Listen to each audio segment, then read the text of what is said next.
မောင်သူမိတာကိုကိုမြောက်ဖြစ်တဲ့မေတ္တာပါရမီကိုရေနဲ့အတူဥပမာထားပြီးတော့အေဟာဆိုးတဲ့သူကိုပဲဖြစ်ဖြစ်ကောင်းတဲ့သူကိုပဲဖြစ်ဖြစ်လူဆိုးလူကောင်းမရွေးပဲနဲ့ရေရဲ့အေးချမ်းခြင်းဆိုတဲ့အရာကိုအလုံးရဲ့အပေါ်မှာညီတူညီမျှဖြန့်စေတယ်နှံ့စေတယ်ရေအေးအေးလေးလောင်းချလိုက်ရင်လူကောင်းလည်းပဲအေးတာပဲလူဆိုးလည်းပဲအေးတာပဲအဲ့ဒါလို့လူဆိုးလူကောင်းမရွေးပဲနဲ့အယုတ်အမြတ်မရွေးပဲနဲ့လူတွေရဲ့ဂုဏ်အရည်အသွေးကိုလိုက်ပြီးတော့စူးစမ်းမနေပဲနဲ့လူသားအလုံးရဲ့အပေါ်မှာမုန်းစရာကောင်းတဲ့လူရဲ့အပေါ်မှာပဲဖြစ်ဖြစ်ချစ်စရာကောင်းတဲ့လူတွေရဲ့အပေါ်မှာပဲဖြစ်ဖြစ်ညီမျှစွာမေတ္တာတရားဟာရေပမာအေးချမ်းမှုကိုဖြစ်စေတယ်လို့သဘောထားပြီးတော့သင်ဟာမေတ္တာတရားကိုပွားရသူကိုယ်သူဆုံးမတာနော်ဒီနေရာမှာသူကရေရဲ့အစွမ်းတတ္တိကိုနှစ်ချက်လောက်သူကပြောတယ်ဒေတေနာအေတမညီတူညီမြပရတိဖြန့်ဤပဝါဟိတိရဇောမလံရဇောမလံမြူအငြိကြီးကိုပဝါဟိတိယထာမျောတကဲ့သို့ဝါစေကြောတုတ်တင်တကဲ့သို့နံပါတ်1ရေဟာအေးချမ်းစေတယ်နံပါတ်2ရေဟာအငြိကြီးကိုတန့်ရှင်းစေတယ်ဟုတ်လားအဲ့ဒီလိုရေရဲ့အရည်အသွေးနှစ်ချက်ရှိတဲ့နေရာမှာမျက်နှာကြီးငယ်မလိုက်ပါဘူးလူဆိုးလူကောင်းမရွေးပါဘူး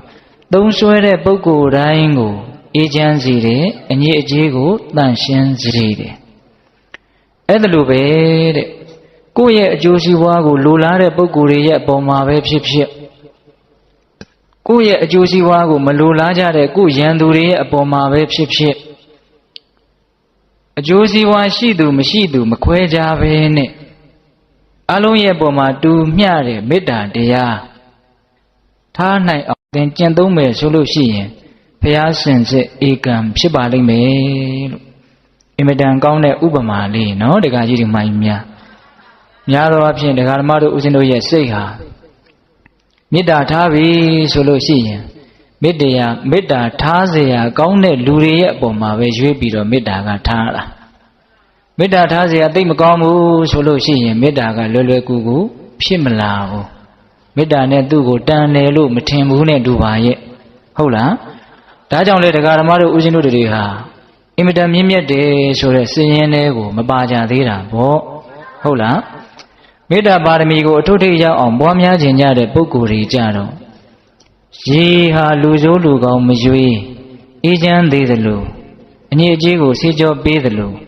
မေတ္တာတရားကိုကိုယ့်ပေါ်မှာကောင်းတဲ့လူကိုပဲဖြစ်ဖြစ်ဆိုးတဲ့လူရဲ့ပေါ်မှာပဲဖြစ်ဖြစ်ညီတူညီမျှအေးချမ်းစေရမယ်ငြိမ်းချမ်းစေရမယ်လို့သူကသူအဲ့လိုဆုံးမဟုတ်လားအဲ့တော့ဦးဇင်းတို့ကမေတ္တာတရားနဲ့ပတ်သက်ပြီးတော့ဒီကနေ့ညလေးနဲ့တာလေးတွေပြောဖို့ရည်ရွယ်ထားပါတယ်မေတ္တာတရားဆိုတာနဲ့ပတ်သက်ပြီးတော့လူတွေဘယ်လိုနားလည်ထားလဲဆိုတော့မေတ္တာတရားကိုချစ်ခြင်းလို့အဲ့ဒါလိုလဲဘာသာကပြန်ထားတာဆိုတော့မေတ္တာတရားကိုချစ်ခြင်းလို့ပဲနားလည်ထားကြဟုတ်လားဒီနေရာမှာချစ်ခြင်းလို့ဘာသာပြန်လိုက်တော့မေတ္တာတရားရဲ့အဓိပ္ပာယ်ဟာတခြားသောချစ်ခြင်းတွေနဲ့ရောထွေးပြီးတော့နားလည်မှုတွေရှုပ်သွားတာအဲ့ဒါတော့ဦးဇင်းတို့ကျမ်းဂန်တွေထဲမှာချစ်ခြင်းဆိုတာကို၃မျိုးဖော်ပြထားတယ်ဘယ်နှမျိုးဖော်ပြထားတယ်အဲ့ဒါဘာတွေလဲဆိုတော့တဏှာပေမတဏှာနဲ့ချစ်တာတဏှာနဲ့ချစ်တယ်ဆိုတာကတော့ဆန့်ကျင်ဘက်လိင်ချင်းချင်းယောက်ျားမိန်းမလင်ချစ်မယားချစ်ဒါတဏှာပေမနောက်ဦးဇင်းတို့ဂေဟတိတပေမသားချစ်သမီးချစ်မိချစ်ဖားချစ်ဆွေချစ်မျိုးချစ်မောင်ချစ်နှမချစ်ဟုတ်လားအဲ့ဒါတွေဟာတကယ်ကိုကောက်လိုက်ရင်လောဘလို့ဒီလိုအဓိပ္ပာယ်ဆိုရတယ်ဟုတ်လားနောက်ဆုံးပေမကဘာလဲဆိုတော့မေတ္တာပေမမေတ္တာနဲ့ချစ်ခြင်းတဲ့မေတ္တာနဲ့ချစ်တယ်ဆိုတာကြတော့ကိုယ့်ရဲ့အကျိုးစီးပွားအတွက်ချစ်တာမဟုတ်ဘူးမေတ္တာနဲ့ချစ်တယ်ဆိုတာဘယ်လိုဟာလဲဆိုတော့သူ့ရဲ့အကျိုးစီးပွားကိုလိုလားတာဘာကိုလိုလားတယ်သူ့ရဲ့အကျိုးစီးပွားကိုလိုလားတာကိုယ့်အတွက်ချစ်တာမဟုတ်ဘူးစောစောတုန်းကတဏှာပေမတို့ဂေဟတိတပေမတို့ဆိုတာက ကိုယ့်အတွက်ချစ်တာရှင်းရှင်းလေးပြောရလို့ရှိရင်ကိုယ်စိတ်ကျေနပ်မှုတစ်ခုအတွက်နဲ့သူ့ကိုအသုံးချတာအဲ့ဒီလိုပြောရတော့မြန်ရှင်တီးတော်လားမသိဘူးနော်အင်မတန်တန်ရှင်းပါတယ်ဆိုတဲ့မိဘတွေရဲ့အချစ်မှာတောင်မှကိုယ့်အတွက်ဆိုတာပါနေတယ်သူတို့ဆန္ဒနဲ့ကိုက်ညီတယ်ဆိုရင်တော့ချစ်နေသေးတယ်သူတို့ဆန္ဒနဲ့သိမကိုက်ညီတော့ဘူးအခါခါဖောက်ဖျက်လာပြီအခါခါသဘောထားတွေလွဲလာပြီမကြိုက်တော့ဘူးဆိုလို့ရှိရင်ချစ်သေးလားမချစ်တော့ဘူးအဲ့ဒီတော့ဟိုလူကိုချစ်တာကဗราဏာလားကိုယ့်ရဲ့အလိုဆန္ဒနဲ့ကိုက်ညီမှုရှိတာမရှိတာဗราဏာလားလို့မေးရင်ကိုယ့်အလိုဆန္ဒကိုက်ညီရင်ချစ်လိုက်တာပဲကိုယ့်အလိုဆန္ဒမကိုက်ညီတော့ဘူးဆိုရင်မုန်းလိုက်တာပဲဒါကြောင့်ဦးဇင်းတို့တက္ကပညာသုတ်တံမှာချစ်ချင်းမုန်းခြင်းဟာအလိုဆန္ဒကြောင့်ဖြစ်တယ်လို့မြတ်စွာဘုရားကဖြေထားတာရှိတယ်ဟုတ်လားဦးဇင်းတို့မေတ္တာပေမဆိုတဲ့မေတ္တာနဲ့ချစ်တာကြတော့ကိုယ်အလိုဆန္ဒနဲ့ကြိုက်တာမကြိုက်တာတွေမပါဘူးဟုတ်လားကိုယ်အလိုဆန္ဒနဲ့ကြိုက်သည်ဖြစ်စီမကြိုက်သည်ဖြစ်စီအလုံးသောတတ္တဝါတွေအေးရန်ကင်းကြပါစေကျမ်းမာရေးကောင်းကြပါစေစိတ်ထဲမှာအေးချမ်းမှုအပြည့်ရှိကြပါစေစိတ်ဆင်းရဲမှုမဖြစ်ကြပါစေနဲ့အဲ့ဒါလိုတတ္တဝါတို့ရဲ့အကျိုးစီးပွားကိုလိုလားယုံမျှတက်တက်ကလေးငါကိုဘာလို့ပေးမညာလို့ပေးမဒါမျိုးတွေသူ့မှာမရှိဘူးဟုတ်လားဒါကြောင့်မေတ္တာဟာအင်မတန်တန်ရှင်းတယ်ဘာစရာမှမရှိဘူးအတ္တဆိုတာသူ့မှာမပါဘူးသက်သက်မဲ့သူတစ်ပါးရဲ့အကျိုးစီးပွားကိုလိုလားတာဟုတ်ရဲ့လားတဏှာပေမတို့ဂေဟတိတပေမတို့ကြတော့သူတစ်ပါးရဲ့အကျိုးစီးပွားကိုလိုလားတာလဲထိုက်တဲ့လောက်တော့ပါပါတယ်သို့တော့တန်ရောစဉ်နဲ့မေတ္တာအချိုးစားကတခါတည်းကြတော့သိပြီးတော့မမျှဘူးပေါ့ဟုတ်လားအေးအဲ့ဒါမေတ္တာတရားနဲ့ပတ်သက်ပြီးတော့ရှင်းရှင်းလင်းလင်းနားလည်ထားကြဖို့နော်အဲ့ဒီတော့ဒီမေတ္တာဆိုတာနဲ့ပတ်သက်ပြီးတော့ဦးဇင်းတို့မေတ္တာပါရမီကိုဖြည့်ဆည်းကြဖို့မေတ္တာတရားနဲ့ကိုယ်ချမ်းသာကိုရအောင်ယူနိုင်ကြဖို့မေတ္တာတရားထားနိုင်မယ်ဆိုလို့ရှိရင်မိမိရဲ့အကျိုးစီးပွားကိုလည်းပြီးစီတယ်တပါးသောသူရဲ့အကျိုးစီးပွားကိုလည်းပြီးစီတယ်မေတ္တာရဲ့အကျိုးတရားတွေကိုကုံအောင်ဦးဇင်းတို့မပြောနိုင်ပါဘူးဒါကြောင့်ဦးဇင်းတို့မြတ်စွာဘုရားရှင်ကိုရောမြတ်ကြီးကလည်းဟောပါတယ်ကောင်းကင်မှာရှိတဲ့နက္ခတ္တရာကျေတကာတွေထဲမှာလရဲ့အယောင်ဟာအလွန်ကဲဆုံးအတောက်ပဆုံးအလွှမ်းမိုးနိုင်ဆုံးပဲတဲ့ဟုတ်လားအဲ့ဒါလိုပဲဘဝတန်တရားထဲမှာကာမဆိုတဲ့အကျိုးကိုပေးတတ်တဲ့ကာမကုသိုလ်တွေထဲမှာမေတ္တာဆိုတဲ့ကုသိုလ်ဟာအလွန်ကဲဆုံးအတောက်ပဆုံးအလွှမ်းမိုးနိုင်ဆုံးပဲလောကီကုသိုလ်တွေထဲမှာမေတ္တာတရားသည်နံပါတ်1ဟုတ်ရလားဒါကြောင့်မေတ္တာတရားသိပြီးတော့ထူးကဲတယ်ဦးဇင်းတို့မေတ္တာအကျိုး17မျိုးလို့ပေးသက်ပေါင်းသူတော်ကောင်းတို့အားလုံးကြားဖို့ပါတယ်နော်ချမ်းချမ်းသာသာအေးရတယ်ချမ်းချမ်းသာသာနိုးရတယ်အိမ်မက်ဆိုးတွေမမက်ဘူးအစရှိသဖြင့်မေတ္တာအကျိုး17မျိုးကြားဖို့တယ်နော်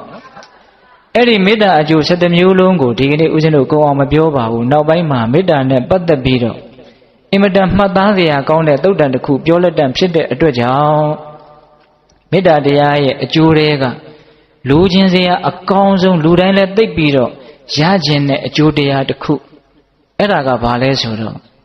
အလုံးသောတတ္တဝါတို့ရဲ့ချစ်ချင်းကိုရတယ်နော်တခါကြီးမိုင်များအလုံးသောတတ္တဝါတို့ရဲ့မေတ္တာကိုရတယ်လူတွေအလိုချင်သုံးသောအရာဟာဘာလဲလို့မေးရင်အသိဉာဏ်ရှိတဲ့လူတွေကတော့နိဗ္ဗာန်ပေါ့ဗျာဦးဇင်းတို့သာမန်ဒီတိုင်းကြည့်ပြီးတော့ပြောမယ်ဆိုရင်လူတွေအင်မတန်လိုချင်တဲ့အရာဟာမေတ္တာတရားပဲအင်မတန်လဲငတ်မွတ်တယ်အင်မတန်လဲဆာလောင်တယ်တစုံတစ်ယောက်ကကိုယ့်ကိုမေတ္တာရှိတယ်လို့သိရရင်သိပ်ပျော်တယ်သိပ်ပြီးတော့ကျဉ်တ်တယ်လူအချင်းချင်းရတဲ့မေတ္တာကိုမဆိုထားနဲ့ခွေးတဲ့ကောင်ကတောင်မှကိုယ့်ကိုအမိနှက်ပြီးတော့ချစ်မြတ်နိုးတဲ့မျက်လုံးနဲ့ကြည့်တယ်ဆိုရင်ဘလို့ခံစားရလဲအင်မတန်ကျဉ်တ်တယ်ဒါကြောင့်သိပ္ပံပညာရှင်တွေကပြောတယ်ကိုအင်မတန်ချစ်တဲ့ခွေးတွေကိုယ်လည်းအင်မတန်ချစ်တဲ့သစ္စာရှိတဲ့ခွေးတွေနဲ့အတူတူနေရရင်နှလုံးယောဂါတွေသွေးတိုးယောဂါတွေတောင်တက်တာစေနိုင်တယ်လို့ပြောတယ်ဟုတ်လားကျဉ်တ်သွားတာအဲ့ဒီသိဋ္ဌံလေးရဲ့မေတ္တာကိုရတာကိုယ်ကလည်းမေတ္တာတွေပြန်ပြီးတော့ခေါင်းလေးပေါ်ပြီးတော့မေတ္တာကိုဘလောက်တန်ဖိုးထားသလဲဘလောက်ရခြင်းသလဲဆိုတာကိုပုံပေါ်အောင်ပြောချင်တာနော်အဲ့တော့လူသားအချင်းချင်းတစုံတစ်ယောက်ကငါ့ကိုငါဘာပဲလုပ်နေနေငါဘလောက်ဖဲဆိုးနေနေငါဘလောက်ဖဲယုံနေနေငါ့ကိုဒီလူကမေတ္တာဘယ်တော့မှမပြတ်ဘူးတယ်လို့အဲ့ဒါလောက်ကိုယ့်ကိုချစ်တဲ့လူများရှိမယ်ဆိုရင်ဘလောက်ဝမ်းသာစရာကောင်းမလို့ နည်းနည်းလေးစဉ်းစားကြည့်နော်အဲ့တော့ဦးဇင်းတို့ကဘာပြောချင်တာတုံးဆိုတော့လူတိုင်းဟာမေတ္တာကိုအဲ့ဒါလိုလိုချင်တယ်ကိုယ်လည်းပဲလိုချင်တယ်ဆိုရင်ဩသူများလိုချင်တဲ့အရာကိုကိုပေးရတာဟာဘလောက်မြန်ကောင်းမလဲလို့ဒါလေးကိုစဉ်းစားစေချင်တာဟုတ်ရဲ့လားအဲ့တော့မေတ္တာပွားလို့ရှိရင်တပါးသောသူတွေရဲ့မေတ္တာကိုရတယ်တိရစ္ဆာန်တွေရဲ့မေတ္တာကိုလည်းရတယ်နတ်တွေမြမာတွေရဲ့မေတ္တာကိုလည်းရတယ်လူသားတို့ရဲ့မေတ္တာကိုလည်းရတယ်တိရစ္ဆာန်တွေရဲ့မေတ္တာကိုရတယ်ဆိုတဲ့သက်သေဦးဇင်းတို့သုဝဏတာမကိုပိလိယက္ခမင်းကြီးကမြားနဲ့ပြစ်တော့သုဝဏတာမကဘာဘူးလို့ငါ့ကိုပြစ်တာတော့လို့မေးတယ်မေးတော့ပိလိယက္ခမင်းကြီးကလိန်ပြောတာအစကသူကဒါလူလားနှက်လားဂလုံလားတိုးထဲမှာတယောက်တည်းဆိုတော့ငါတိုင်းပြည်ရောက်လို့ပြန်မေးလို့ငါမပြောနိုင်ရှက်เสียရဒါကြောင့်ဒီတတ္တဝါကိုအင်အားနဲ့အောင်ပြစ်လိုက်မယ်ဆိုပြီးတော့ပြစ်တာဒါပေမဲ့သူကလိန်ပြောတာမင်းကိုမြင်တော့တဲ့ငါပြစ်မဲ့သမင်တွေကလန့်ပြီးတော့ပြေးတာဒါကြောင့်မင်းကိုငါစိတ်တူလို့ပြစ်လိုက်တာလိန်ပြောတာအဲ့ဒီလိုပြောတော့သုဝဏ္ဏတမကမင်းကြီးတဲ့ဒါဘယ်လိုမှမဖြစ်နိုင်ဘူးကျွန်ုပ်ကိုမြင်လို့သားသမင်တွေလန့်နေဆိုတာဘယ်လိုမှမဖြစ်နိုင်ဘူးသားသမင်တွေကကျွန်ုပ်ကိုတိတ်ချစ်တာလူတွေကိုအင်မတန်ကြောက်တဲ့တခြားသောတတ္တဝါတွေကိုအင်မတန်ကြောက်တဲ့ကိန်းကြီးကိန်းနေရာတွေတောင်ကျွန်ုပ်နားကိုအမြဲတမ်းလာနေတာမင်းကြီးလိန်မပြောပါနဲ့တဲ့ဒီစကားလေးထောက်ကြည့်နော်ဒါကြောင့်မြတ်စွာဘုရားကစရိယာပိဋကတ်မှာလေ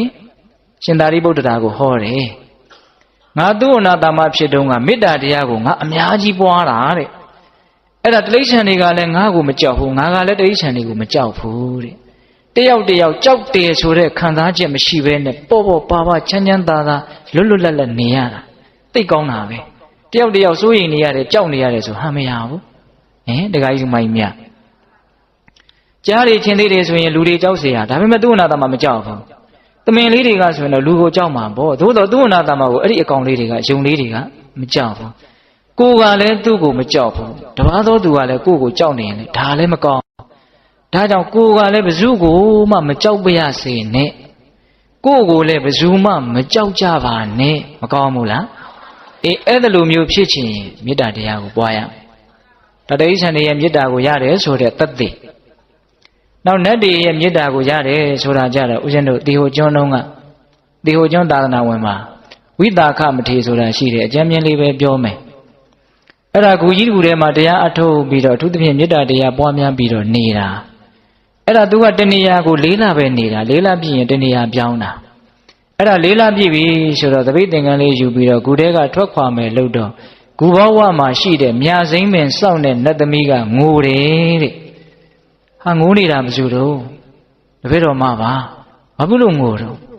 အရှင်ဘုရားပြန်ကြွတော့မှမို့လို့ငါပြန်ကြွသွားလို့ငိုတယ်ဆိုတော့ငါဒီမှာနေတော့မင်းတို့မှာဘာအကျိုးရှိလို့လဲမှန်လားပါဗျာတဲ့အရှင်ဘုရားမေတ္တာတရားပွားများနေတာဆိုတော့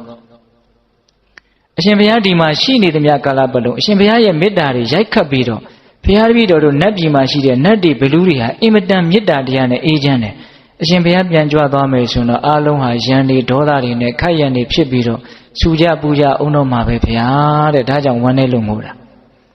မင်းတို့အတွက်အကျိုးရှိတယ်ဆိုရင်ငါနေပါမယ်၄လဆက်နေတယ်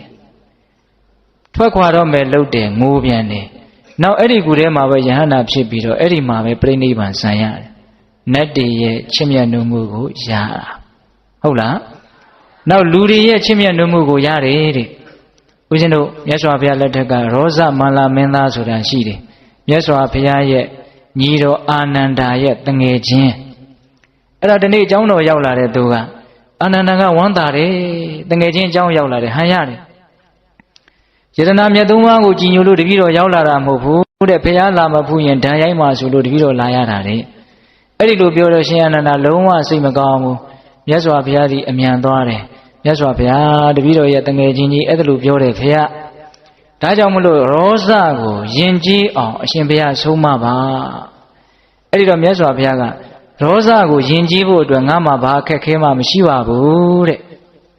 တတ္တဝါအနန္တရဲ့ပုံမှာဖြန့်ထားတဲ့မေတ္တာကိုရှုပြီးတော့ရောဇပုံမှာစိုက်ပြီးတော့မြတ်စွာဘုရားမေတ္တာပို့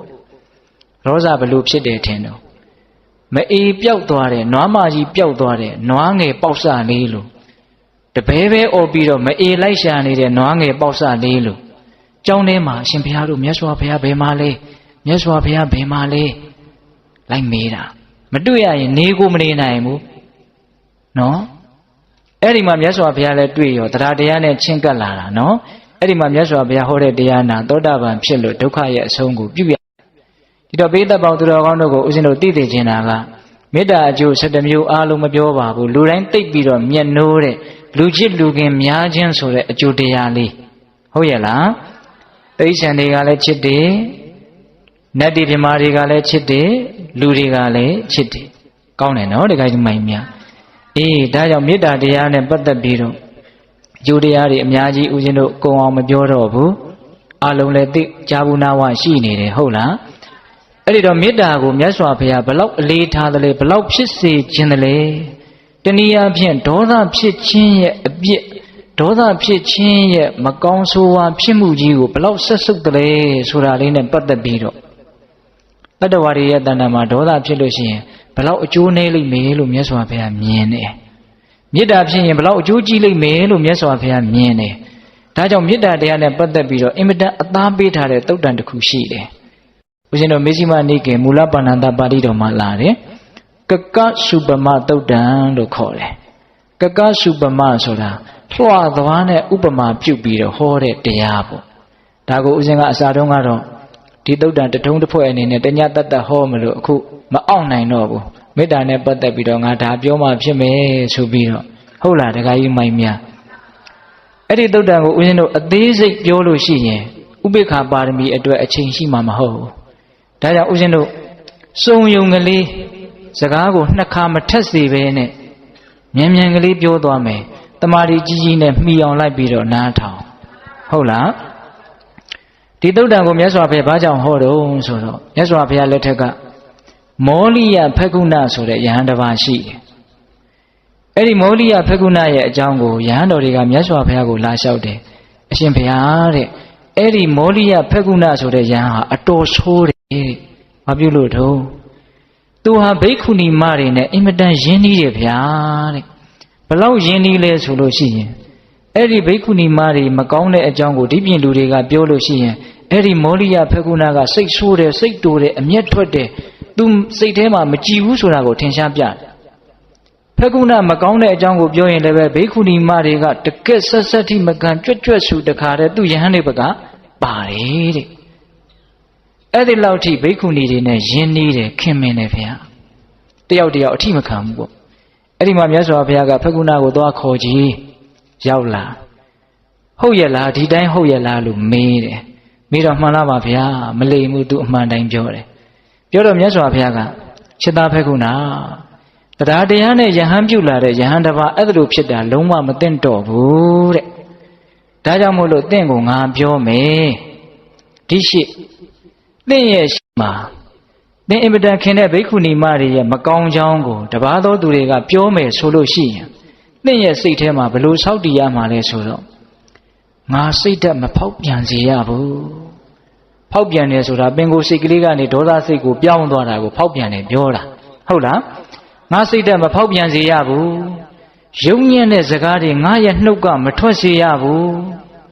ပြစ်မှားတဲ့စိတ်မထားဘဲနဲ့မေတ္တာစိတ်ကြီးကြီးနဲ့ငါနေပါမယ်လို့သင်အဲ့ဒါလိုဆောက်တည်တဲ့၃ချက်ပြောတယ်ဘယ်နှချက်ပြောလဲ၃ချက်ပြောတယ်ကိုချစ်တဲ့လူတွေရဲ့အကျိုးစီးပွားမဲ့ကိုချစ်တဲ့လူတွေမကောင်းကြောင်ပြောရင်လည်းပဲပေးတတ်တို့ဥစဉ်တို့တွေစိတ်ဆိုးကြတာပဲเนาะအဲ့ဒီနေရာမှာဒီဆုံးမချက်ကလေးကိုတတိယရမယ်ကိုချစ်တဲ့သူတွေရဲ့မကောင်းကြောင်ပြောလို့ရှိရင်ဩငါရဲ့စိတ်မဖောက်ပြန်စေရဘူးဖောက်ပြန်လာလို့လည်းဘာအကျိုးမှမရှိဘူးလေကိုပဲအကျိုးမဲ့တာပဲငါရဲ့စိတ်မဖောက်ပြန်စေရဘူးငါရဲ့နှုတ်ကယုံနာတွေမထွက်စေရဘူးဟုတ်လားပြင်းမာတဲ့စိတ်တွေမဖြစ်ဖဲနဲ့မေတ္တာစိတ်တွေဖြစ်အောင်ငါကြိုးစားမယ်အဲ့ဒီလိုသင်ကြိုးစားပါတဲ့ဆက်ပြောတယ်မြတ်စွာဘုရားကသင်ရဲ့ရှေ့မှာသင်အင်မတန်ခင်တဲ့ချစ်တဲ့ဘိက္ခုနီမတွေကိုတစုံတစ်ယောက်ကဒုံးနဲ့ရိုက်တယ်ဓာတ်နဲ့ခုတ်တယ်ဆိုရင်တောင်မှသင်ရဲ့စိတ်ထဲမှာငါတန်တန်မှာဖောက်ပြန်တဲ့စိတ်တွေမဖြစ်စေအပ်ဟုတ်လားယုံညံ့တဲ့စကားတွေငါရဲ့နှုတ်ကမထွက်စေအပ်ပြင်းမာတဲ့စိတ်တွေမဖြစ်ဘဲနဲ့မေတ္တာစိတ်ကိုသာလျှင်ဖြစ်ပါစေအံ့လို့သင်အဲ့ဒါလိုကျင့်ရမယ်တဲ့နော်ကိုချစ်တဲ့လူကိုမကောင်းတာတွေပဲပြောရုပ်စွာဆိုနှိပ်စက်နေပြီဆိုစေကမူစိတ်ထဲမှာမဖောက်ပြန်စေရ တဆင့်တက်ပြီးတော့ပြောတယ်သင်ရဲ့ရှေ့မှာသင်မကောင်းကြောင်းကိုဟောဒါကြတော့ပိုးဆိုးသွားပြီနော်ကိုချစ်တဲ့သူရဲ့မကောင်းကြောင်းတော့မဟုတ်တော့ဘူးကိုမကောင်းကြောင်းကိုတပါးသောသူကပြောမယ်ဆိုရင်အဲ့ဒါသင်ကလိုပဲကျင့်ရမယ်မဖောက်ပြန်စေရဘူးယုံညံ့တာတွေမပြောစေရဘူးပြင်းမာတဲ့စိတ်မဖြစ်စေရဘူးမေတ္တာစိတ်ကိုသာလျှင်ဖြစ်စေရမယ်သင်ရဲ့ရှေ့မှာသင်ကိုကိုရီးလေးရောက်လာပြီးတော့ရိုက်မယ်နှက်မယ်စော်ကားမယ်ဆိုရင်တောင်မှသင်အဲ့ဒီစိတ်၃ချက်မွေးရမယ်လို့မြတ်စွာဘုရားကအဲ့ဒါလိုအမိန့်ရှိတယ်အမိန့်ရှိပြီးတော့ဗာဆက်ပြီးတော့ပြောတော့ဆိုတော့ချက်သားတို့တဲ့ယဟန်တော်တွေကပြောတယ်အခုယဟန်တွေကိုပြောရတာခက်လိုက်တာတဲ့ရှေးတုန်းကပြောရတာသိလွယ်တာပဲတဲ့အဲ့ဒီအဓိပ္ပာယ်လေးဒါဥစဉ်ကအကျမ်းမြင်ပြောတာနော်ချက်သားတို့တဲ့ကုသိုလ်ကိုပွားကြအကုသိုလ်ကိုပယ်ကြအင်ဂျင်တော်ကြီးတော်ရှိတယ်အဲ့ဒီအင်ဂျင်တော်ကြီးကိုကြီးထွားစေခြင်းတဲ့လူကောင်းကောင်းမွန်မွန်ဖြစ်စေခြင်းတဲ့လူဟာကောက်ကွေ့နေတဲ့လိန်တွန့်နေတဲ့အလှေအမွှားနဲ့တူတဲ့အင်ဂျင်မင်တွေကိုခုတ်ပြစ်မယ်ဆိုလို့ရှိရင်ဖြောင်းနေတဲ့အင်ဂျင်မင်တွေဟာနေရာရပြီးတော့အင်ဂျင်တော်ကြီးဟာစီကားလာလိမ့်မယ်တဲ့အဲ့လိုပဲဒကာဓမ္မတို့ဦးဇင်းတို့ရဲ့တန်တန်မှာလည်းပဲကောင်းတဲ့စိတ်တည်းဟူသောအင်ဂျင်ပင်အဖြောင်းနေရှိတယ်မကောင်းတဲ့စိတ်တည်းဟူသောအင်ဂျင်ပင်အကောက်အကွေးတွေလည်းရှိတယ်အဲ့ဒီအကောက်အကွေးအရှုပ်အထွေးတွေကိုဖယ်ပစ်လိုက်မယ်ဆိုရင်ကောင်းတဲ့စိတ်တွေဟာအများကြီးဖြစ်လာမယ်တဲ့သဘောပေါက်တယ်နော်အဲ့ဒီမှာမြတ်စွာဘုရားကအဲ့ဒီဥပမာလေးနဲ့ပြောပြီးတော့ချစ်သားတို့တဲ့ရှေးတုန်းကဟောဒီတာဝဋ္ဌိမြို့မှာပဲဝေဒေဟိကာဆိုတဲ့ဓကမတယောက်ရှိတယ်ဒါဆိုရင်တော့ဟောဒီလူတွေကြားဘူးသွားပြီထင်တယ်ဝေဒေဟိကာနော်အဲ့ဒီဝေဒေဟိကာကနာမည်သိပ်ကြီးတယ်ဘလို့နာမည်ကြီးတာတော့ဆိုတော့နူးညံ့တယ်ပျော်ပြောင်းတယ်အပြောဆိုပြစ်ပြစ်တယ်သိပ်ပြီးတော့မေတ္တာတရားကြီးတာပဲသဘောထားသိပ်ကြီးတာပဲလို့နာမည်ကြီးတယ်တဲ့အဲ့ဒါလိုနာမည်ကြီးတာကိုဝေဒေဟိကာအိမ်ရှင်မရဲ့ကျွန်မကာလီကဒါတကယ်ကိုပဲနာမည်ကြီးတာလားမဟုတ်ဘဲနဲ့အလိညာနာမည်ကြီးတာလားသိချင်တော့စုံစမ်းမယ်ဆိုပြီးတော့ကာလီကဘာလုပ်လဲဆိုတော့တရက်မယ်အိယာကိုစောစောမထဘူးနေမြင့်အောင်အိတ်နေအဲ့ဒီတော့ဝေရဟိကာကလာပြီးတော့နှိုးတယ်ဘာဖြစ်လို့တော့နေမြင့်မကောင်းလို့လားမသိဘူးအမေတနာတဲ့စိတ်ကလေးနဲ့ဟိုရောက်တော့ကာလီကဘာပြောတုံဆိုတော့ဘာမှမဖြစ်ဘူးတဲ့အိတ်ချင်လို့အိတ်နေတာအဲ့ဒီလိုလဲပြောလိုက်ရောတိတ်ပြီးတော့နူးညံ့တယ်တိမ်မွေ့တယ်ဆိုတဲ့ဝေရဟိကာမျက်နှာတစ်ချက်ပြတ်သွားတယ်အဲ့တော့ကာလီကဇက်ကနေမြင်လိုက်တယ်ငါတို့အရှင်သခင်မမျက်နှာတော့ပြတ်တတ်သားပဲတဲ့ဘာမှမပြောဘူးတော့ဒီတိုင်းပဲအဲ့ဒါနောက်နေ့ဆက်ပြီးတော့အိတ်တယ်လာနှိုးတယ်ဟဲ့ကာလီထမနေ့ကလို့သိမနူးညံ့တော့ဘူးဟုတ်လားအဲ့တော့ကာလီဘာလို့အိတ်နေတာတော့အိတ်ချင်လို့အိတ်တာအဲ့ဒီလိုပြောတော့ကြမ်းကြမ်းထန်ထန်စကားတွေနဲ့ထွက်ပြီးတော့ဆိုတယ်ဆဲတယ်တဲ့။အော်တို့အရှင်မမျက်နှာပြည့်ုံနဲ့မကဘူးစကားချမ်းတွေလည်းပြောတတ်တကူကာလီကနောက်တတိယရက်ဆက်ပြီးတော့ဆန်းတဲ့သေးကြအောင်လို့ဟဲ့သဘောမှမထားသေးဘူးလားဒီနေ့တော့တော်တော်ကြမ်းသွားပြီဟုတ်လားအေးအဲ့ဒီလိုပြောတော့ကာလီကထားသေးဘူးအိတ်ချင်လို့အိတ်နေတာဆိုတော့သီးမခံနိုင်တော့ဘူးတကားမှထိုးထားတဲ့ချက်နဲ့ခေါင်းရိုက်ခွဲလိုက်တာအဲ့ဒါခေါင်းဟက်တက်ကွဲတယ်အဲ့ဒီတော့မှကာလီကအရက်ထဲလှည့်ပြီးတော့သင်တို့ရဲ့နူးညံ့ပါတယ်ဆိုတဲ့ပျော်ပြောင်းပါတယ်ဆိုတဲ့သိသဘောကောင်းပါတယ်ဆိုတဲ့ဝေရဟိကလုတ်ပုံကိုကြည့်ကြပါအောင်ကျွမ်းမလေးကျုပ်တယောက်ရှိတာခေါင်းကိုရိုက်ခွဲတာမနဲ့မထားလို့တဲ့အဲ့ဒီနေ့ကစပြီးတော့ဝေရဟိကလည်းကောင်းကောင်းနာမည်ပြတ်သွားတယ်အဲ့ဒါကိုမြတ်စွာဘုရားကအမိန့်ရှိပြီးတော့ချက်သားတို့တဲ့အဲ့ဒီဝေရဟိကလိုပဲတချို့သောပုဂ္ဂိုလ်တွေဟာဆန့်ကျင်ဘက်စကားလမ်းကြောင်း၅ခုနဲ့မတွေ့သေးလို့နူးညံ့နေတာတဲ့ဆန့်ကျင်ဘက်စကားလမ်းကြောင်း၅ခုနဲ့တွေ့လိုက်တာနဲ့တပြိုင်နက်တည်းအဲ့ဒီလူတွေရဲ့နူးညံ့တာတွေတိမ်မွေ့တာတွေဟာတခုမှမရှိတော့ဘူးတတိထားတွေကနော်တခါကြီးမိုင်းများကိုအထင်ကြီးမယ်ဆိုရင်ဆန့်ကျင်ဘက်စကားလမ်းကြောင်း၅ခုနဲ့တို့ကြည့်ရမယ်ဟုတ်လားဒါလက်တွေ့ကျင့်သုံးစရာလေးတွေလက်တွေ့စဉ်းစားစရာလေးတွေဟုတ်လားအဲ့ဒီမှာမြတ်စွာဘုရားကပစ္စည်းလေးပါးကိုလိုချင်လို့လက်လာပါကိုလိုချင်လို့ပြောလို့ဆိုလို့ကောင်းတယ်ဆိုတာတကယ်ကောင်းတာမဟုတ်အဲ့ဒီလက်လာပါမရတော့လို့ရှိရင်ပြောလို့ဆိုလို့ကောင်းတော့မှမဟုတ်ဘူးတဲ့အဲ့ဒီမှာ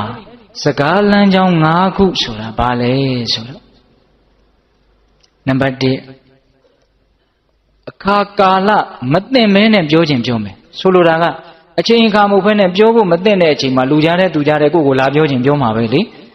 အချိန်ကာလသိတဲ့အချိန်မှာလည်းပဲပြောခြင်းပြောမယ်တစ်ဖက်လူရဲ့စကားကိုဘလို့အစိုးရမှာလဲဟုတ်လားအလိုက်မသိကိုမသိသေးခြင်းတဲ့ဥစ္စာတွေကိုကိုမသိသေးခြင်းတဲ့လူရဲ့ရှေ့မှာကိုမသိသေးခြင်းတဲ့အချိန်မှာလာပြီးတော့ပြောတာမျိုးမကြုံရပြီဘူးလားအဲ့ဒီလိုမျိုးအခါကာလမသိမဲနဲ့လာပြောရင်ဘလို့နေမလို့ စိတ်တို့ပြီစောစောကနူးညံ့နေတာတွေရှိသေးလားမရှိတော့ဘူးဗျအဲ့ဒါတင့်တော်တဲ့အချိန်နဲ့မတင့်တော်တဲ့အချိန်မှာပြောတာတတော်ရဲ့တင့်တော်တဲ့အချိန်ကိုပြောခြင်းလည်းပြောမယ်မတင့်တော်တဲ့အချိန်လည်းပြောခြင်းပြောမယ်ဟုတ်ရဲ့လားနောက်နံပါတ်2ကိုယ်အကြောင်းကိုမှန်တာလည်းပြောခြင်းပြောမယ်မမှန်တာလည်းပြောခြင်းပြောမယ်မှန်တာပြောရင်ဘယ်လိုနေမလို့သဘောကျတယ်လို့မပြောနဲ့တော့မဟုတ်တဲ့အမှန်ဆိုရင်မကြိုက်ဘူးဟုတ်လားတခါကြီးမိုင်းမြကဲမမှန်တာပြောရင်ဟောသဘောကျတရားပြောရင်ကြိုက်တယ်ဗျာမမှန်မဲနဲ့တောင်ကြိုက်တယ်ဗျာဟင်ကိုမကြိုက်တာတွေမမှန်တာတွေပြောမှမကြိုက်တာမဟုတ်လားအေးအဲ့ဒါလို့ဟုတ်တာတွေမဟုတ်တာတွေပြောခြင်းတယ်လို့ပြောလာပြီဆိုရင်အဲ့ဒီစကားလမ်းကြောင်းတည်းဟူသောလေချောင်းကြီးမိလိုက်တာနဲ့တပြိုင်နက်တည်းနူးညံ့တာတွေမရှိတော့ဘူးပျောက်သွားပြီဟုတ်လားနောက်နံပါတ်3တိမ်တိမ်မွေ့မွေ့ပြောခြင်းလည်းပြောမယ်သို့မဟုတ်ကြမ်းကြမ်းထန်ထန်ပြောခြင်းလည်းပြောမယ်ဒါသူသဘောပဲလေသူစိတ်ထဲကြမ်းကြမ်းထန်ထန်နဲ့တန်တယ်ထင်ရင်ကြမ်းကြမ်းထန်ထန်ပြောထည့်လိုက်ပါပဲအဲ့ဒီအချိန်မှာကိုကဘယ်လိုနေမလို့ကြမ်းထန်တာကြားလိုက်ရတာနဲ့တပြိုင်နက်ကိုကလည်းရမ်းပုံပေါ်မီးကြလိုက်တယ်လို့ဝုန်းဝင်တဲ့တခါတည်းပြီးတော့ဖြစ်မဖြစ်စောစောကနူးညံ့တယ်ဆိုတာတွေတော်ယုံတန်ယုံအလေးအကျင့်နဲ့ထိန်းထားဖို့မလွယ်ပါဘူးအဲ့တော့ဝေဒဟိကအကြောင်းကြတော့ခုနတုန်းကတအားရေကြတယ်နော်ဝေဒဟိကသူများမဖြစ်ဖ ೇನೆ ကိုဖြစ်နေအောင်မယ်နင်းတခါကြီးဒီမိုင်းများဟုတ်ရဲ့လားကိုလည်းပဲအစကတော့ဟုတ်တယ်လို့ဟုတ်တယ်လို့နဲ့ဟောကိုမကြိုက်တာတွေလည်းကြားပြီဆိုတော့ဒေါသတွေကထွက်လာရောအဲ့ဒီကြတော့ဒိုလည်းပုထုရှင်ဘယ်ရမှာလဲဟောနော်တခါကြီးမိုင်းများအေးစကားလမ်းကြောင်း3တွဲရှိသွားပြီနော်နောက်အကျိုးအကြောင်းဆက်တာကိုပြောခြင်းပြောမယ်အကျိုးအကြောင်းမဆက်တာကိုပြောခြင်းပြောမယ်ဆိုလိုတာကအဓိပ္ပာယ်မရှိတာကိုပြောခြင်းပြောမယ်အဓိပ္ပာယ်ရှိတာကိုပြောခြင်းပြောမယ်ဟုတ်ရဲ့လားတချို့စကားတွေကဘာအဓိပ္ပာယ်မှမရှိဘူးဘာမှလည်းအကျိုးအကြောင်းမဆက်ဆက်ဘူးပြောခြင်းရဆွပြောတာအဲ့ဒီလိုပြောလာပြီဆိုရင်ကိုမခံနိုင်ဘူးဟုတ်လားဒါနံပါတ်4စကားလမ်းကြောင်းအတွဲဟုတ်ရဲ့လားနောက်နံပါတ်5မေတ္တာနဲ့ပြောခြင်းပြောမယ်ဒေါသနဲ့ပြောခြင်းပြောမယ်တဲ့တစ်ဖက်ကလူကဟုတ်လားမေတ္တာနဲ့ပြောရင်တော့သိကြိုက်မှာပေါ့ဒေါသနဲ့ပြောရင်ကတော့မချိုက်တော့ဘူးအဲ့တော့ဝေဒီဟိကာလိုပဲဆန့်ကျင်ဘက်စကားလမ်းကြောင်း5ခုနဲ့ကြုံတွေ့လာပြီဆိုရင်တခါတော့မတို့ဦးဇင်းတို့တွေဟာနူးညံ့ပါတယ်တိမ်မွေ့ပါတယ်ဆိုတဲ့ဂုံကလေးတွေဟာပြက်ပြက်သွားတတ်တယ်တဲ့ဒါလေးတွေဟာကိုယ့်ရဲ့မေတ္တာအည်အသွေးကိုမှတ်ကြောက်တင်ပေးတာလိုအပ်တယ်နော်တခါကြီးဒီမိုင်းများအဲ့ဒီတော့ကိုယ့်ဟာကိုယ်အချီးနီးအထင်ကြီးနေလို့အလကားပဲနော်အေးမြတ်စွာဘုရားကအဲ့ဒါလိုဖြစ်မှာဆိုလို့ပြောတာအဲ့ဒါဆက်ပြီးတော့မြတ်စွာဘုရားကဘာအမိန့်ရှိတော့ဆိုတော့ဦးဇင်းတို့လိုရင်း point ကလေးတွေကိုပဲပြောပါတယ်ဗျာဟုတ်လားတခါကြီးမိုင်းများကောင်းနှုတ်ချက်ကလေးလောက်ပေါ့ဟုတ်လားဒါကြောင့်တဲ့จิตသားတို့ဥပမာပြောမယ်တဲ့လူတယောက်ကပေါက်ပြားတွေချင်းတောင်းတွေတောင်းတွေယူလာပြီးတော့မဟာပထဝီမြေကြီးကိုမြေကြီးမဖြစ်စေရဘူးဆိုပြီးတော့မြေကြီးကိုတူးတောင်းတဲ့ထက်ထမ်းပြီးတော့ပို့မြေကြီးကိုဘာလို့မှာတော့ဖြက်စီးတာတဲ့မြေကြီးကိုမြေကြီးမဟုတ်စေဘူးဆိုတော့တူးပို့တော့ဘယ်သွားပို့မှာတော့မြေကြီးဘောပဲပို့ရမှာအဲ့တော့မြေကြီးကိုမြေကြီးမဟုတ်အောင်လုပ်လို့ရသလားမရဘူးအဲ့ဒါလိုပဲသင်တို့ဟာမြေကြီးအတုနဲ့တူလောက်အောင်မေတ္တာတရားကိုပွားရမယ်တစုံတစ်ယောက်ကဒီလိုမေတ္တာတွေပြက်အောင်လုပ်ပါမယ်ဆိုရင်ပြက်မသွားအောင်မြေကြီးကိုမြေကြီးမဖြစ်အောင်လုပ်မယ်ဆိုတဲ့လူတွေလုပ်လို့မရတယ်လို့မျိုးကိုယ့်ရဲ့မေတ္တာတွေကိုလည်းမေတ္တာမဖြစ်အောင်လုပ်မယ်လို့တခြားသောသူတွေလုပ်လို့မရတော့အောင်မြေကြီးနဲ့တူတဲ့မေတ္တာမျိုးစိတ်မျိုးဖြစ်အောင်ကြိုးစားရမယ်တဲ့ဒါနံပါတ်1ဥပမာဟုတ်လားနောက်နံပါတ်2လူတယောက်ကစုတ်တန်တွေဆေးခွက်တွေကန်ပြီးတော့ငါကောင်းငင်ကြီးကိုဆေးချေပြစ်မကွာပြီးတဲ့ကောင်းငင်ကိုဆေးချေမယ်တဲ့ဟုတ်လားကောင်းငင်ကဆေးချေလို့ရမှာလားမရဘူးအဲ့ဒီလူပဲပင်ပန်းမှာပဲအဲ့ဒါလိုပဲကိုယ့်ရဲ့မေတ္တာကိုမေတ္တာမဖြစ်အောင်လုပ်လို့မရတယ်လို့မျိုးကောင်းငင်ကိုဆေးချေလို့မရတယ်လို့မျိုးကောင်းကင်နဲ့တူတဲ့မေတ္တာဖြစ်အောင်ကြိုးစားရမယ်တဲ့ဒါကပန်းနိုင်ထားပြီးတော့ဒကာဓမ္မတို့ဦးဇင်းတို့တွေလောက်ကြရမှာဟုတ်လားအေးမြေကြီးကောင်းငင်နောက်ကြတော့လူတယောက်ကဘာလဲနောက်ဥပမာကကောက်ရွေးတွေမြက်တွေအချောက်တွေကိုမီးရှို့ပြီးတော့မြက်မီးရှူပေါ့နော်အဲ့ဒီမြက်မီးရှူနဲ့ဂင်္ဂါမြစ်ကိုမီးရှို့ပြမယ်ကွာမြစ်ကိုဘာလုပ်မယ်မီးရှို့မယ်တဲ့မြစ်ကြီးကမီးလောင်ပါလားအဲ့ဒီလိုပင်ပန်းပါလားအဲ့ဒီလိုပဲတဲ့ဂင်္ဂါမြစ်တဖွဲ တခြားသောလူတွေရဲ့ဆန့်ကျင်ဘက်ဒေါသဖြစ်ပေါ်ရာအကြောင်းတရားတွေကမိမိမေတ္တာကိုပျက်စီးမသွားစေအောင်ဂင်္ဂါမြစ်ကြီးနဲ့တူတဲ့မေတ္တာမျိုးဖြစ်အောင်ကြိုးစားရမယ်တဲ့နောက်စတုထမြောက်ဥပမာကဘာလဲဆိုတော့အင်မတန်နူးညံ့ပြီးတော့အတန်ဖွက်လောက်အောင်ကိုနူးညံ့တဲ့ကြောင်ရည်အိတ်ကြောင်ရဲ့အရေခွန်ကိုအထက်ထက်အခါကထုထောင်းပြီးတော့ထားတာနူးညံ့ပြီးတော့တကယ်အင်မတန်နူးညံ့တဲ့အခုခေတ်ရုံမွေးဆောင်တွေဘာတွေလိုမျိုးပေါ့နော်အဲ့ဒါကိုဒုံးနဲ့ဘာနဲ့ရိုက်မယ်ဆိုရင်အတန်မထွက်ဘူးဟုတ်လားအင်မတန်နူးညံ့တဲ့ကြောင်ရည်အိတ်ကိုဒုံးနဲ့ရိုက်မယ်ဆိုရင်အတန်မထွက်ဘူးအဲ့ဒါလိုပဲကိုယ့်ရဲ့မေတ္တာတွေကိုဒေါသဖြစ်စေတဲ့အကြောင်းတရားတွေကဒေါသဖြစ်အောင်မစွမ်းဆောင်နိုင်လောက်အောင်မေတ္တာတရားကိုပွားများမယ်ဆိုလို့ရှိရင်အဲ့ဒါကြောင်ရည်အိတ်နဲ့တူတဲ့မေတ္တာတဲ့ခုဒကာဓမ္မတို့ဦးဇင်းတို့တွေကဘေးကနေပြီးတော့ပုတ်ခတ်လာပြီအတန်ကလေးနဲ့ရိုက်လိုက်ရင်ကိုကကြောင်ရည်အိတ်လို့မဟုတ်တော့ကိုကလည်းအတန်လေးတွေကပြန်ပြီးတော့ထွက်လာတယ်ဟုတ်ရလားဒါကြောင့်မြတ်စွာဘုရားကမေတ္တာတရားကိုအဲ့ဒါလိုဖြစ်အောင်ပွားများရမယ်လို့အဲ့ဒီကကစုပမသုတ်တံမှာဟောတယ်နောက်ဆုံးဏိဂုံးကျုပ်ဘာဟောလဲဆိုတော့ချက်သားတို့တဲ့ငါကုံပြောမယ်တခိုးတွေဓမြတွေကသင်တို့ရဲ့ခြေတွေလက်တွေအင်္ဂါအစိတ်အပိုင်းတွေကိုအယိုးနှစ်ဖက်တက်ထားတဲ့လွှာကြီးနဲ့ဖြတ်ကြတယ်ဆိုကြပါစို့တဲ့အဲ့ဒီလိုဖြတ်တဲ့အခါမှာအဲ့ဒီလိုဖြတ်တဲ့တခိုးဓမြကိုသင်တို့ဟာဒေါသဖြစ်မယ်ဆိုလို့ရှိရင်ငါရဲ့အဆုံးအမကိုလိုက်နာတဲ့လူလို့ပြောလို့မရဘူးတဲ့ဒေါသထွက်ခြင်းအဖြစ်ငါအဆုံးအမကိုလိုက်နာသူဟူ၍မဆိုနိုင်တဲ့မြတ်စွာဘုရားကဆိုလိုတာကလွှာကြီးနဲ့ကိုယ့်ရဲ့အင်္ဂါအစိတ်ပိုင်းတွေကိုဖြတ်နေအောင်တောင်မှဒေါသကိုမဖြစ်အောင်ထိမ့်သိမ်းရမယ်တဲ့လွှာကြီးနဲ့အဖြတ်ခံရတဲ့လူတွေဘယ်သူများရှိတော့ဘယ်သူမှမရှိဘူးတရားဓမ္မတို့ဦးဇင်းတို့သေချာစဉ်းစားဗျာလွှာနဲ့အဖြတ်ခံလို့ဒေါသဖြစ်တာတခါမှမဖြစ်ဘူးပါဒုံးနဲ့အရိုက်ခံရလို့ဒေါသဖြစ်တာကိုဘယ်နှကြိမ်လောက်များရှိမလို့ဘယ်နှကြိမ်မှသိမ့်မရှိပါဘူးနည်းနည်းလောက်နေမှာပေါ့ကလေးတုံးကလောက်နေမှာပေါ့အခုဒေါသဖြစ်နေကလက်သီးနဲ့ထိုးခံလို့ဒေါသဖြစ်တာကိုနေအများကြီးရှိလားအဲ့ဒါလည်းအများကြီးမရှိပါဘူးနေတိုင်းလက်သီးနဲ့ထိုးခံရတာဒါမြင်ဘာဖြစ်လို့ဒေါသတွေဖြစ်နေလဲအတန်တွေကြားနေရလို့များသောအားဖြင့်ဒေါသဖြစ်တယ်ကိုယ့်ရဲ့အတွေးတွေကိုမတည့်တဲ့နေရာမှာသွားချတဲ့အတွက်ကြောင့်ဒေါသတွေဖြစ်နေတာဆိုလိုတာကဥစဉ်ပြောနေတာကဘာလဲဆိုတော့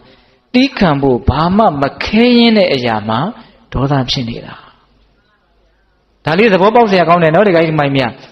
တီးခံဖို့တိတ်ခက်လွန်းလို့ဒေါသဖြစ်တာဆိုရင်တော့ဂိုင်းထားပါတော့စာနာလိုက်ကြပါစို့ဒေါ်ဟာယောဂါတွေဖြစ်နေပြီအော်ဟင်းညင်းညူနေရပြီမချစ်နဲ့ဘူးဟုတ်လားအဲ့ဒါဆိုရင်ဒေါသဖြစ်တာတော်သေးတယ်နော်အခုဒီအတန်ကလေးဒီအတွေးကလေးကိုပဲကိုကကြော်လွန်အောင်မလုံနိုင်မဲနဲ့ဒေါသမီအလောင်ခံရတယ်ဆိုရင်ကိုတော်ညံ့တယ်လို့ပြောလို့မရဘူးလားရတယ်ဗျမြတ်စွာဘုရားကဒီမှာပေးထားတဲ့ဥပမာနော်လွှာကြီးနဲ့တိုက်ရင်တောင်မှဒေါသမဖြစ်လိုက်ပါနဲ့တဲ့ဒေါသဖြစ်တယ်ဆိုရင်ကိုယ့်ရဲ့အကျိုးစီးပွားကိုကိုယ်တိုင်ဖျက်ဆီးလိုက်တာဒါကြောင့်သင်္ချစ်သားတို့ဒီလွှာဥပမာကိုအမြဲတမ်းနှလုံးသွင်းပြီးတော့မေတ္တာဖြစ်အောင်သင်တို့ကျင့်သုံးနိုင်မယ်ဆိုလို့ရှိရင်ရှီလျာလှစွာသောနင်းညက်တို့ကာလပတ်လုံးဟိတာယဒုက္ခယအကျိုးကြီးလိမ့်မယ်ချမ်းသာလိမ့်မယ်တဲ့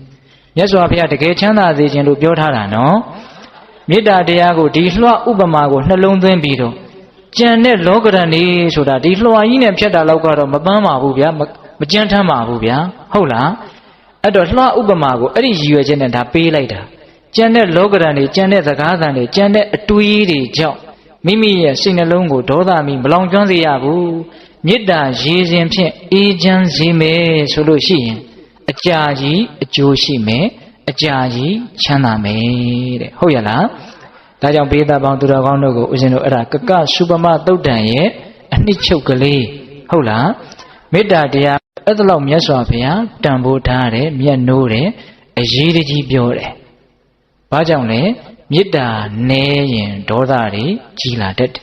ဒေါသတွေကြီးလာရင်ပြစ္ဆုတ်ပံလည်းဆင်းရဲတယ်တန်တရားလည်းအကြီးကျယ်ဆင်းရဲတတ်တယ်ဒါကြောင့်မေတ္တာပါရမီကိုကြိုးစားပြီးတော့မဖြည့်ဆည်းသင့်ဘူးလားဖြည့်ဆည်းသင့်တယ်ဗျဟုတ်လားအေးဦးဇင်းတို့ပြောတာမေတ္တာပါရမီတို့အချိန်ဆေးသွားပြီဟုတ်လားအဲ့ဒီတော့ဦးဇင်းတို့ကိုးခုမြောက်မေတ္တာပါရမီကိုစောစောကသူမိတာရှင်ရသေးကဘာနဲ့ဥပမာပေးလိုက်တယ်ရေနဲ့ဥပမာပေးတယ်လူဆိုးလူကောင်းမရွေးအေးချမ်းစေသလို လူဆိုးလူကောင်းမရွေးအညစ်အကြေးကိုစင်ကြယ်စေသလိုကိုယ်လည်းပဲချစ်သူမုန်းသူနှစ်ဦးသားတို့ရဲ့အပေါ်မှာအေးချမ်းတဲ့မေတ္တာကိုညီမျှစွာထားနိုင်အောင်ကြိုးစားရမယ်ဟုတ်ရလားအေးဦးဇင်းတို့10ခုမြောက်နောက်ဆုံးဥပေက္ခပါရမီကိုသွားကြအောင်စို့ဝိစီနံတောတထာတေခိဒတ္တမဥပေက္ခပါရမီပုဗ္ဗကေဟိမဟေတိဟိအာတိဝိတနိတိဝိတံဝိစီနံတောစူးစမ်းဆင်ခြင်သည်ရှိသောတရားထိုအခါ၌ပုဗ္ဗကေဟိရှိ၌ဖြစ်ကုန်သောမဟေတိဟိဘုရားရှင်ကိုယ်တော်မြတ်ကြီးတို့သည်အာတိဝိတနိတိဝိတံအဘမံထထမိဝဲဆင်ခြင်တော်မူအပ်ကုန်သောဓတ္တမ10ခုမြောက်ဖြစ်သောဥပေက္ခပါရမီဥပေက္ခပါရမီတော်မြတ်ကိုအတ္တခိန်တွေ့မြင်တော်မူပြီ9ခုမြောက်ပါရမီကိုလွန်လာတော့ဘုရားဖြစ်ဖို့အတွက်ပါရမီဟာဤ၍ဤမျှမကပေဘူးနောက်ထပ်ရှိပေလေအောင်မယ်လို့စူးစမ်းလိုက်တော့10ခုမြောက်နဲ့နောက်ဆုံးဖြစ်တဲ့ဥပေက္ခပါရမီကိုတွေ့ပါတယ်တဲ့ဣမံတုံဓတ္တမံတာဝတံလံကတ္တဝသမာတိယတူလာဘူတောတံလောဟုတ်တဝသံဘောဓိံပါပုနိတတိသူမေရာပဏိတာဥပညာရှိအမောင်သူမေရာတွင်တင်သည်ဘောဓိံယရတမညာတပ်ပင်ညုတညာတို့ပတ်တုံရောက်ခြင်းကယတိအိစတိအကယ်၍အလိုရှိတယ်ဆိုရင်ဣမံ10ခုမြောက်ဖြစ်တဲ့ဤဥပေက္ခပါရမီကိုတန်လံကတ္တဝါမြဲမြံစွာပြု၍တမာတိယဆောက်တည်ပါလောသင်ဘုရားရှင်စေဧကံဖြစ်ခြင်းနဲ့ဆိုလို့ရှိရင်10ခုမြောက်ဥပေက္ခပါရမီကိုသင်ဖြည့်စည်းပါတဲ့ဇာဆိုရင်သင်ဟာဘုရားရှင်စေဧကံဖြစ်ပါလိမ့်မယ်တဲ့ဒီတော့ဥပေက္ခဒါလေးနဲ့ပတ်သက်ပြီးတော့သူဆက်ပြီးတော့ဥပမာနဲ့ဘယ်လိုစဉ်းစားသလဲ10ခုမြောက်ဥပမာနော်တခါယူမိုင်းမြအဲ့ဒီ10ခုမြောက်ဥပမာမှာဘုရားလောင်းတော်သူမြတ်ကြီးဘယ်လိုစဉ်းစားလဲဆိုယထာပိပထဝီနာမနေခိတံအတုစိန်တုစိန်ဥပေက္ခတိဥဘောပိတိကောပါနုနေယဝိဇိတာတတိဝတွန်ပိဒုက္ခဒုက္ခိတုလာဘုတောတရာဘဝဥပေက္ခပါရမိတံကန္တဝသံဘောဓိံပါပုနိတတိ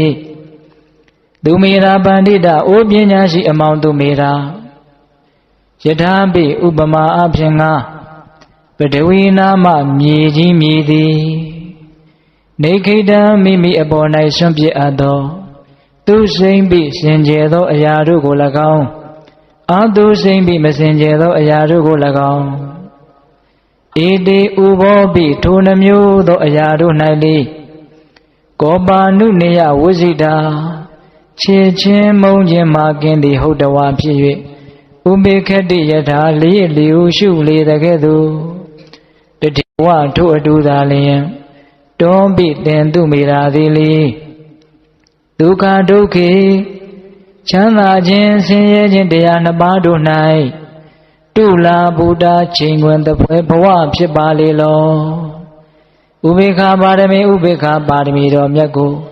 ကန္တဝါဖြည့်စည်းသည်ဖြစ်၍သမ္မာသမ္ဗုဒ္ဓအရဟတမေညာတပ်ပင်ညုတညာတို့ပါပုနိတတိရောက်ရပေလတံအမောင်သူမေရာ10ခုမြောက်ဥပေက္ခပါရမီကိုဥပမာလေးနဲ့သူဆက်စဉ်းစားပုံကမဟာပထဝီမြေကြီးရဲ့အပေါ်မှာလူတွေစွန့်ချလိုက်တဲ့စင်ကြယ်သောမစင်ကြယ်သောအရာဝတ္ထု2မျိုးရဲ့အပေါ်မှာဒီမဟာပထဝီမြေကြီးဟာချစ်ချင်းမုန်းချင်းကင်းပြီးတော့လေးလျူရှုသလိုတဲ့သင်ဟာလည်းတွေ့ကြုံလာတဲ့ချမ်းသာခြင်းဆင်းရဲခြင်းဆိုတဲ့တရား2ပါးရဲ့အပေါ်မှာချိန်ဝင်တပွဲဖြစ်၍တဲ့တုလာဘုတောတရာဘဝနော်ချိန်ဝင်ကိုဘာမှမထည့်ဘဲနဲ့မလိုက်တယ်ဆိုရင်ချိန်ဝင်ရှာလေးကဘယ်ဘက်ကိုထွက်တယ်လဲဘယ်ဘက်မှမထွက်ဘူးသူအိမ်ကလေးထဲမှာအိမ်နေရနေတယ်ဘယ်ဘက်မှရှာမပြူဘူးဟုတ်လားအဲ့ဒါလိုပဲတဲ့ချမ်းသာခြင်းဆင်းရဲခြင်းဆိုတဲ့တရား2ပါးနဲ့တွေ့လာတဲ့အခါမှာချိန်ဝင်တပွဲဖြစ်အောင်သင်ကြိုးစားပြီးတော့ဥပေက္ခပါရမီကိုဖြည့်မယ်ဆိုလို့ရှိရင်သင်ဘုရားရှင်စေဧကံဖြစ်လိမ့်မယ်တဲ့ပါရမီတွေထဲမှာဥပေက္ခပါရမီကိုဦးဇင်းတို့ရဲ့အမြင်အရတော့အခက်ခဲဆုံးလို့အဲ့ဒါလိုထင်တယ်ဟုတ်လား ဒီဥပမာလေးကိုကြားတော့ပိဋကပေါင်းသူတော်ကောင်းတို့ပြန်ပြောင်းပြီးတော့အမှတ်ရကောင်းရပါလိမ့်မယ်ခန္တီပါရမီမှာတုန်းကလည်းပဲမဟာပထဝီမြေကြီးဟာစင်ကြယ်တဲ့အရာမစင်ကြယ်တဲ့အရာတွေကိုတီးခံတယ်လို့သူကအဲ့ဒါလိုပြောတယ်ဒီမှာဥပမာလေးကစင်စင်လေးတူမနေဘူးလားတူတယ်ဥပမာတူပေမဲ့လို့သဘောသွားကမတူဘူးခန္တီကသူကမျက်နှိုးချင်းမထင်မဲ့မြင်ပြူခြင်းကိုတီးခံတာတီးခံတယ်ဆိုတာတဲ့ဥပိ္ပခာကပို့ပြီးတော့လေးနဲ့ဥပိ္ပခာကတီးခံနေစရာကိုမလိုဘူးအဲ့ဒီချမ်းသာခြင်းဆင်းရဲခြင်းရဲ့အပေါ်မှာဝမ်းမြောက်တဲ့သဘောလည်းမရှိဘူးဝမ်းနည်းတဲ့သဘောလည်းမရှိဘူးအလေအလတ်မှာအင်မတန်ငြိမ်ပြီးတော့နေတာနားလည်ဖို့တော်တော်ခက်တယ်နော်လက်တွေ့ဖြစ်ဖို့ဆိုရင်တော့တော်ယုံတန်ယုံအစွမ်းနဲ့ဆိုရင်မလွယ်ကူတော့ဘူးလို့ဦးဇင်းတို့ထင်တယ်ဟုတ်လားဒါကြောင့်ဦးဇင်းတို့ကျမ်းဂန်တွေထဲမှာတော့ဒီဥပိ္ပခာဆိုတဲ့တရားကိုအမျိုးမျိုးအကျေတဝက်အမျိုးမျိုးရှင်းတယ်ဦးဇင်းလည်းပဲနားလေသဘောပေါက်အောင်တော်တော်ကိုအချိန်ယူပြီးတော့ကြည်တယ်အဲ့ဒီဥပိ္ပခာကိုလေပိဋကပေါင်းသူတော်ကောင်းတို့လည်းပဲကြည်ကျင်တယ်ဆိုရင်မဟာဗုဒ္ဓဝင်ပထမတွဲဒုတိယပိုင်းမှာဦးဇင်းတို့မင်းကုန်းစတော်ဘုရားကြီးအကျေတဝက်ရေးထားတာရှိပါတယ်ဟုတ်လားအဲ့ဒီမှာဗြဟ္မဝိဟာရတရားထဲမှာလည်းပဲမေတ္တာကရုဏာမုဒိတာဥပိ္ပခာလို့ပါတယ်မဟုတ်လားအဲ့ဒီဥပိ္ပခာဟာဘာလဲဆိုတော့တတ္တဝါတွေကိုအာယုံပြုတယ်အာယုံမပြုဘဲနဲ့ဖြစ်တာမဟုတ်လူတော်တော်များများကဥပိ္ပခာလေးလျူရှုတယ်ဆိုရင်ထားလိုက်ပါတော့ကွာခေါင်းထဲကဖြောက်ပြလိုက်ပါတော့အဲ့ဒါကိုဥပိ္ပခာလို့ထင်တာဟုတ်လားဥပိ္ပခာထားလိုက်ပြီဆိုရင်ခေါင်းထဲကထုတ်လိုက်တယ်ကောင်းကောင်းဆိုးဆိုးတနာလည်းမတနာတော့ဘူးမုန်းလည်းမမုန်းတော့ဘူးရှိတယ်လို့ကိုမတွက်တော့ဘူးတဲ့ဥပိ္ပခာလူတွေနားလည်ထားတဲ့ဥပိ္ပခာအလွဲကြီးနော်ဒီဥပိ္ပခာအရှိတကယ်သူတော်ကောင်းတရားဆိုတာကတတ္တဝါပညာကိုအာယုံပြုတယ်လူတွေရဲ့အကြောင်းကိုစဉ်းစားတယ်အဲ့ဒီလိုစဉ်းစားရင်းနဲ့ကိုပဲမလှုပ်ဖဲနဲ့ငြိမ်နေတာစဉ်းစားပြီးတော့ငြိမ်တာမစဉ်းစားဘဲနဲ့ငြိမ်တာမဟုတ်အာယုံမပြုဘဲနဲ့ငြိမ်တာမဟုတ်ဘူးအာယုံပြုပြီးမှငြိမ်တာအာယုံပြုတယ်ဒကာဓမ္မဆိုဦးဇင်းတို့တာမန်အားဖြင့်ဆိုလို့ရှိရင်ကိုချစ်တဲ့လူတွေဆင်းရဲပြီဆိုရင်ဒုက္ခတွေဖြစ်တယ်လှုပ်တယ်နော်ကိုချစ်တဲ့လူတွေဒုက္ခရောက်ပြီဆိုရင်ဒုက္ခတွေဖြစ်တယ်လှုပ်တယ်နော်ချစ်တဲ့လူနဲ့ပတ်သက်ပြီးတော့လည်းပဲလှုပ်တာပဲမုန်းတဲ့လူကြတော့လှုပ်တာပဲအဲ့ဒါလေကိုမုန်းတဲ့လူတွေကောင်းနေပြီဆိုရင်သိမခံနိုင်ဘူးမနာလိုဘူးစိတ်ထဲမှာအရာသာမရှိဘူးမကြားခြင်းဘူးတော်စမ်းမှာဟိုဘက်ကိုလှည့်သွားတယ်ကြည့်ကိုမကြည့်နိုင်နားလည်းမထောင်နိုင်ဘူးခါတယ်နော်တကယ်ကြီးမိုင်မြန်နောက်ကိုမုန်းမဲ့လူအဆင်ပြေနေအဲ့ဒါလိုဖြစ်တော့ကိုမုန်းတဲ့လူအဆင်မပြေတော့ဘယ်လိုဖြစ်တော့ဝမ်းသာတယ်အဲ့ဒီကြတော့လဲလှုပ်ပြန်တာပဲချစ်ရင်လည်းပဲလှုပ်တာပဲမုန်းရင်လည်းပဲလှုပ်တာပဲချစ်တဲ့နေရာမှာလဲကောင်းလဲလှုပ်တယ်မကောင်းလဲလှုပ်တယ်မုန်းတဲ့လူကြတော့လဲကောင်းလဲလှုပ်တယ်မကောင်းလဲလှုပ်တယ်လုံးဝမငြိမ်ဘူးမေတ္တာလည်းပဲသိမငြိမ်ဘူးဥပိ္ပခာလို့မငြိမ်ဘူးမေတ္တာကသူကတတ္တဝါတွေကိုချမ်းသာစေဖို့ဆိုတဲ့အာယုံသူကပြုတ်နေရသေးတယ်အင်မတန်ကောင်းပါတယ်နော်မေတ္တာကမေတ္တာမကောင်းဘူးလို့ဆိုတာမဟုတ်မေတ္တာအင်မတန်ကောင်းတယ်ချမ်းသာစေခြင်းနဲ့အကောင်းဘက်နဲ့သူကကြိုးစားနေတာဥပိ္ပခာမှာအဲ့ဒီလိုလည်းမရှိဘူးသူကဘယ်လိုတုံးဆိုတော့တတ္တဝါတွေကောင်းဖို့ဆိုးဖို့ဆိုတာဘယ်သူမှလိုက်ကွန်ထရိုးလုပ်လို့ရတာမဟုတ်ဘူးဟုတ်လားသူပြုတ်ထားတဲ့သူ့ရဲ့စိတ်သူ့ရဲ့အပြောသူ့ရဲ့အလုပ်အကင်နဲ့တန်တာကိုသူရကြမှာဘယ်သူမှဝင်ဆွတ်လို့မရအောင်အဲ့ဒါကိုသဘောပေါက်တယ်နားလေတယ်ဒါကြောင့်ကောင်းလည်းပဲသူကငြိမ်ငြိမ်လေးပဲနေမယ်မကောင်းလည်းပဲဒါသူတန်တာသူရတာသူငြိမ်ငြိမ်လေးပဲနေတယ်ဒါကြောင့်သူကကံကိုစဉ်းစားပြီးတော့တတ္တဝါတွေရဲ့ပြုထားတဲ့ကံအားလျော်စွာဖြစ်တာလို့စဉ်းစားပြီးတော့တတ္တဝါကိုအာယုံတော့ပြုတယ်သို့တော့ဘာဖြစ်နေနေသူ့မှာလှုပ်တဲ့သဘောမရှိဘူးဒကာဓမ္မတို့ဦးဇင်းတို့ဥပိ္ပခာမဖြစ်ကြလို့မငြိမ်းချမ်းတာဥပိ္ပခာကအင်မတန်အဆင့်မြင့်တယ်ဆိုကြပါစို့မေတ္တာဇံပွားများလို့ရှိရင်သုဒ္ဓဇံထိမရနိုင်ဘူးအဲ့ဒီမှာမေတ္တာကရုဏာမုဒိတာတို့ဒီလိုသွားပြီးတော့အဲ့ဒီနောက်ပိုင်းမှာဥပိ္ပခာကိုပွားများမှသူကရတာဥပိ္ပခာကအထက်ဇံရဖို့အတွက်ကြိုးစားရတာဒါကဘာကိုဦးဇင်းတို့ကကြိုးစားပြောနေတာတုံးဆိုတော့လေးနဲ့တာလေးတွေကိုသဘောကျတဲ့ပုဂ္ဂိုလ်တွေအတွက်ဥပိ္ပခာတရားဟာနုညံ့တယ်တိမ်မွေ့တယ်မြင့်မြတ်တယ်မေတ္တာရဲ့အထက်မှာရှိတယ်ဟုတ်ရဲ့လားအဲ့ဒီဥပိ္ပခာကလည်းအမျိုးမျိုးရှိတယ်ဒီပါရမီတော်မှာပါတဲ့ဥပိ္ပခာကတော့ဓာတ်ရိုက်ပြောထားတာကတော့ဒုက္ခဒုက္ခေချမ်းသာခြင်းဆင်းရဲခြင်းနဲ့တွေ့လာလို့ရှိရင်တုလာဘူတောတတာဘဝအမြဲတမ်းချိန်ဝင်လေးလို့ရှာမထွက်ဖဲနဲ့ချမ်းသာလို့လည်းပဲဘာမှမဖြစ်နဲ့ ဆင်းရဲလို့လည်းပဲဘာမှမဖြစ်နဲ့တတလေးငြိမ်ငြိမ်လေးနေနိုင်တယ်သူ့မှာကောင်းတာမကောင်းတာဆိုတာမရှိဘူးအင်မတန်ငြိမ်နေဟုတ်လား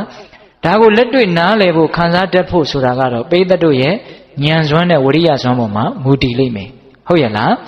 ဒါကြောင့်ဥပိ္ပခာနဲ့ပတ်သက်ပြီးတော့ဦးဇင်းတို့ကြိုးစားပြီးတော့ရှင်းနေမယ်ဆိုရင်လည်းအချိန်ကအများကြီးကုန်သွားမယ်နော်အဲ့တော့ဦးဇင်းတို့ပြောချင်တာကချမ်းသာလို့ပဲဖြစ်ဖြစ်ဆင်းရဲလို့ပဲဖြစ်ဖြစ်ဘယ်လိုဝေဒနာတွေပဲဖြစ်ဖြစ်အဲ့ဒါတွေရဲ့အပေါ်မှာမတုံမဲမလှုပ်ဖဲနဲ့ငြိမ်ပြီးတော့ချိန်ခွင်ရှာမထွက်တယ်လို့တည်ငြိမ်တဲ့ဥပိ္ပခာဝေဒနာနဲ့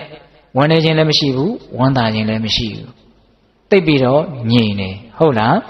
အဲ့ဒီဥပိ္ပခာပါရမီကိုသင်ဖြည့်မယ်ဆိုလို့ရှိရင်တဲ့သင်အရဟတမဉ္ဇဉ်တပ္ပညုတဉာဏ်ကိုရလို့ဘုရားရှင်စစ်ဧကံဖြစ်ပါလိမ့်မယ်တဲ့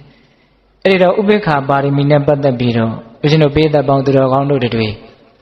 နီးယူစရာဆိုတာထက်အားကျစရာလေးကိုပြောပြခြင်းတယ်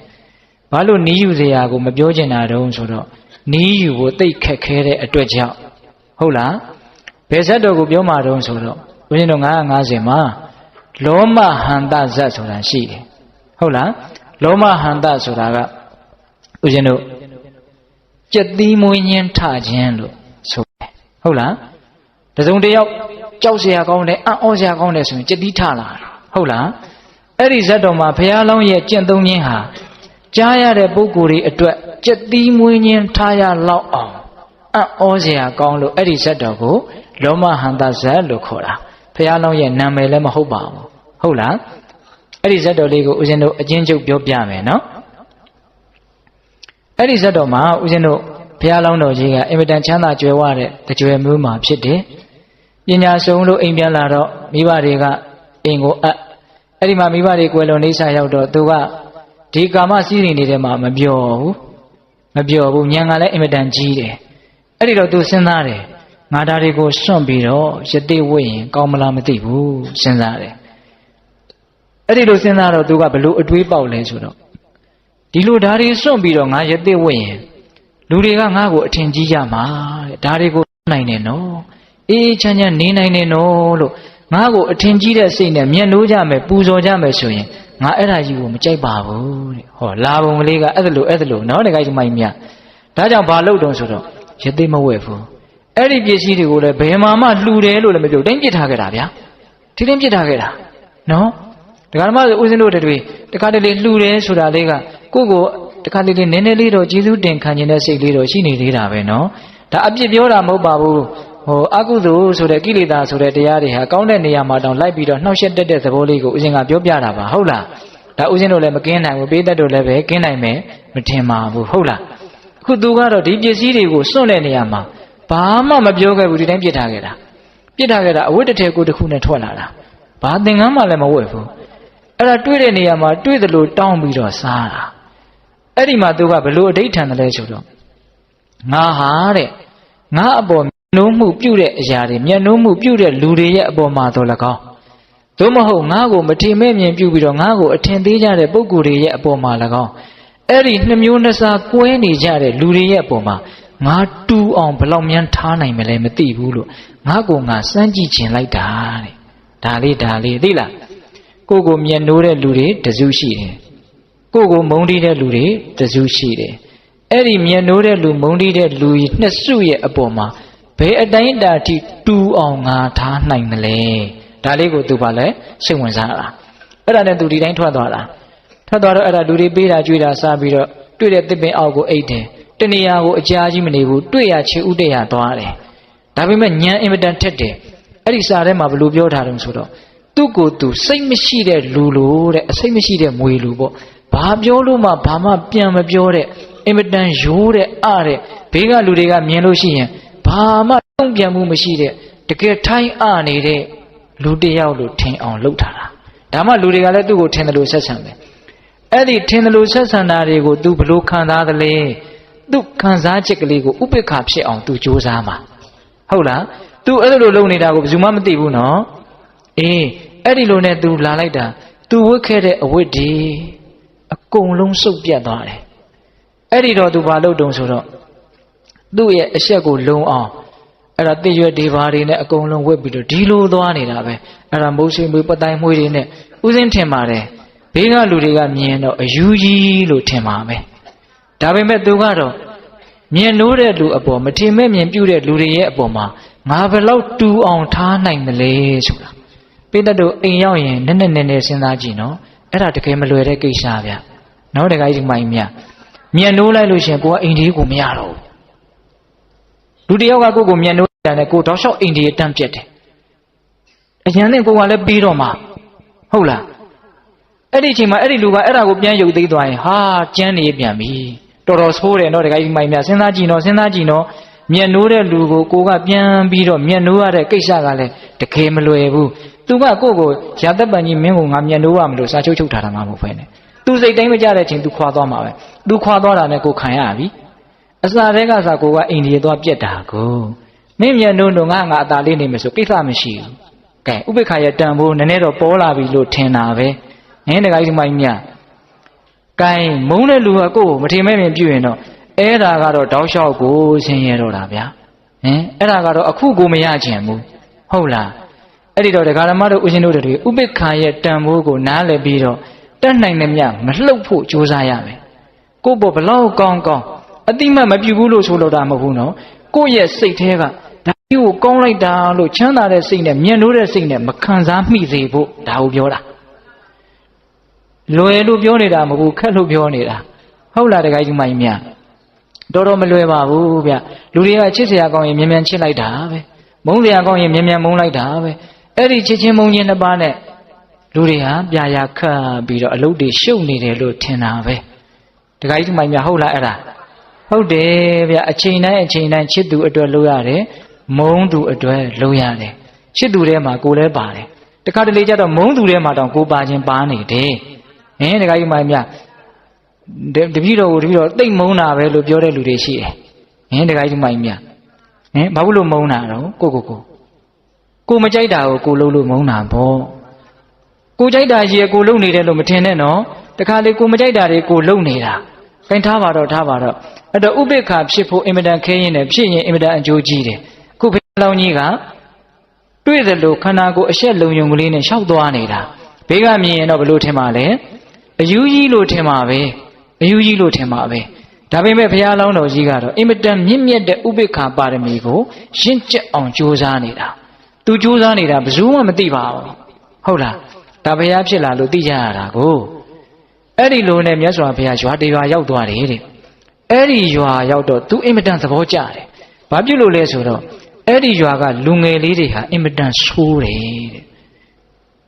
လူကြီးတွေအိုကြီးအိုမတွေတွေ့လို့ရှိရင်အဲ့ဒါဖုန်နေနဲ့ခေါင်းပေါ်လောင်းချလို့ချလိုက်ပြောင်တာနော်အင်မတန်ဆုံးမရခက်တဲ့အင်မတန်ရိုင်းတဲ့ကလေးတွေပေါ့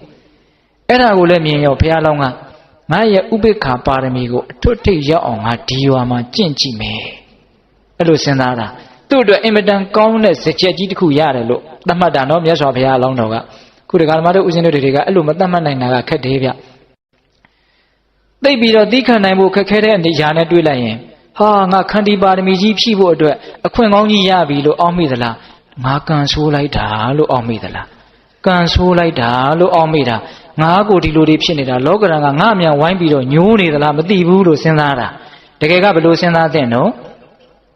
ငါအတွက်ဥပိ္ပခာပါရမီခန္တီပါရမီကြီးအထွတ်ထိပ်ရအောင်ဖြည့်ဆည်းခွင့်ရအောင်လောကကြီးကငါ့ကိုကျေးဇူးပြုနေပြီငါဒါကြီးကိုထောက်ပြီးတော့အပေါ်ရအောင်တက်မယ်ဆိုရင်တော်တော်ကောင်းမယ်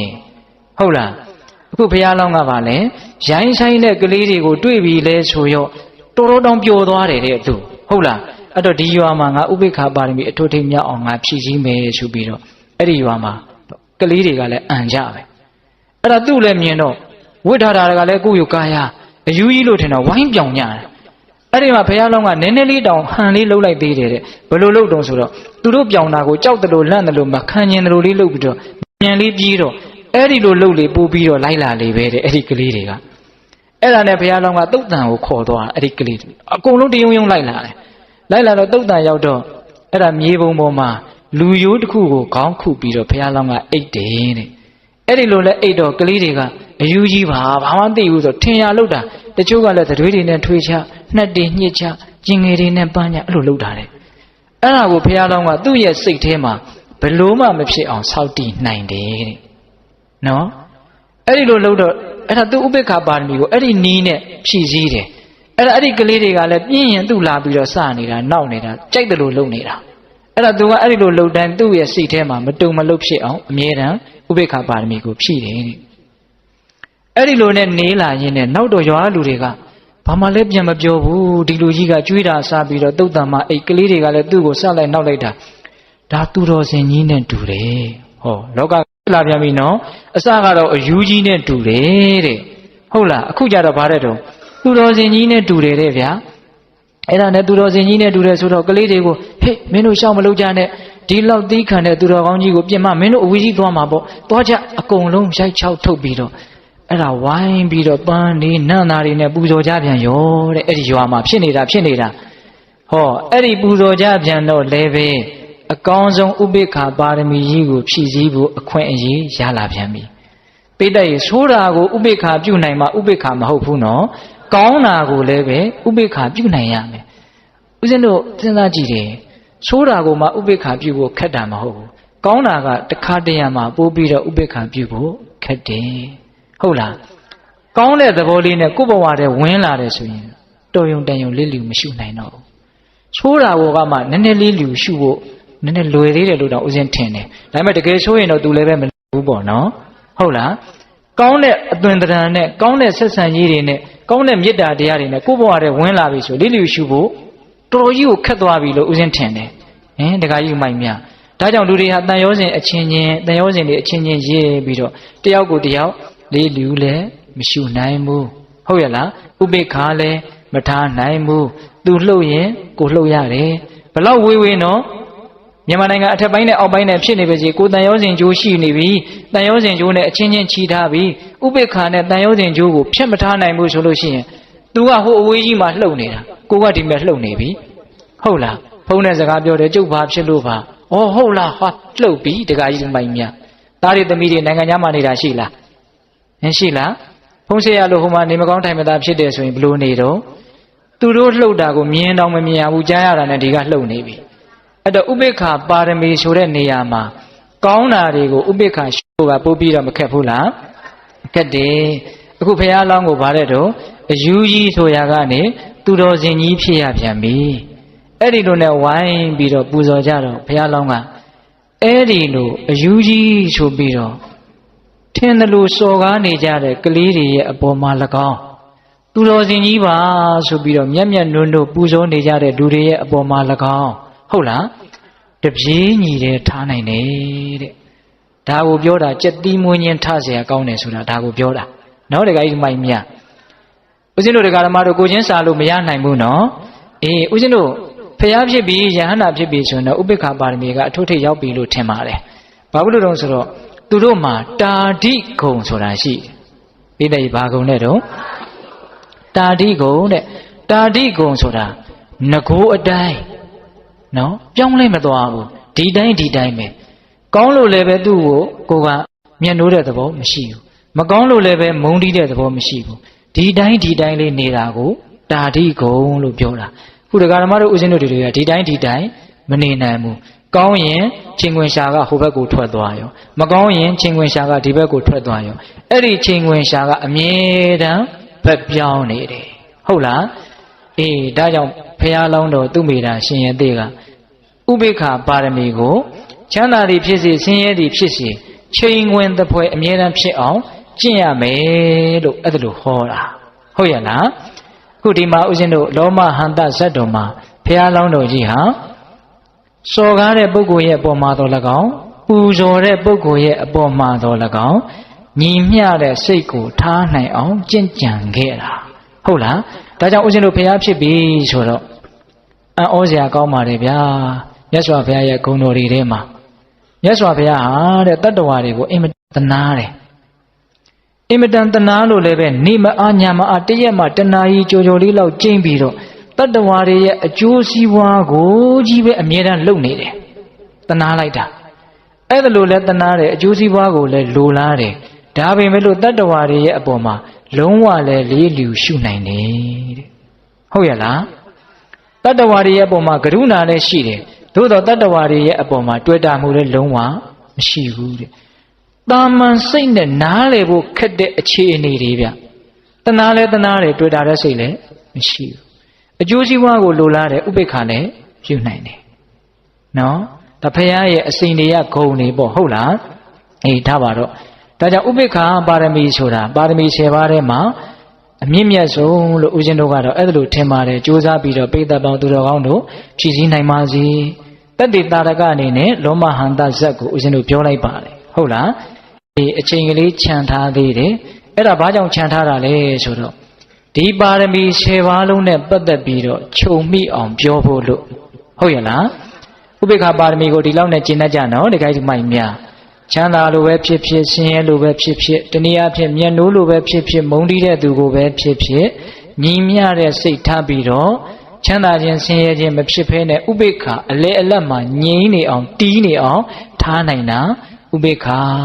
ဟုတ်ရလားအေးဒါကြောင့်ပါရမီ10ပါးပြီးသွားပြီနော်ဒီခိုင်းဒီမိုက်များအဲ့ဒီပါရမီ10ပါးကိုအပြား30ဦးဇင်းစောတော့ခုတနေ့ညကပြောခဲ့တယ်လေ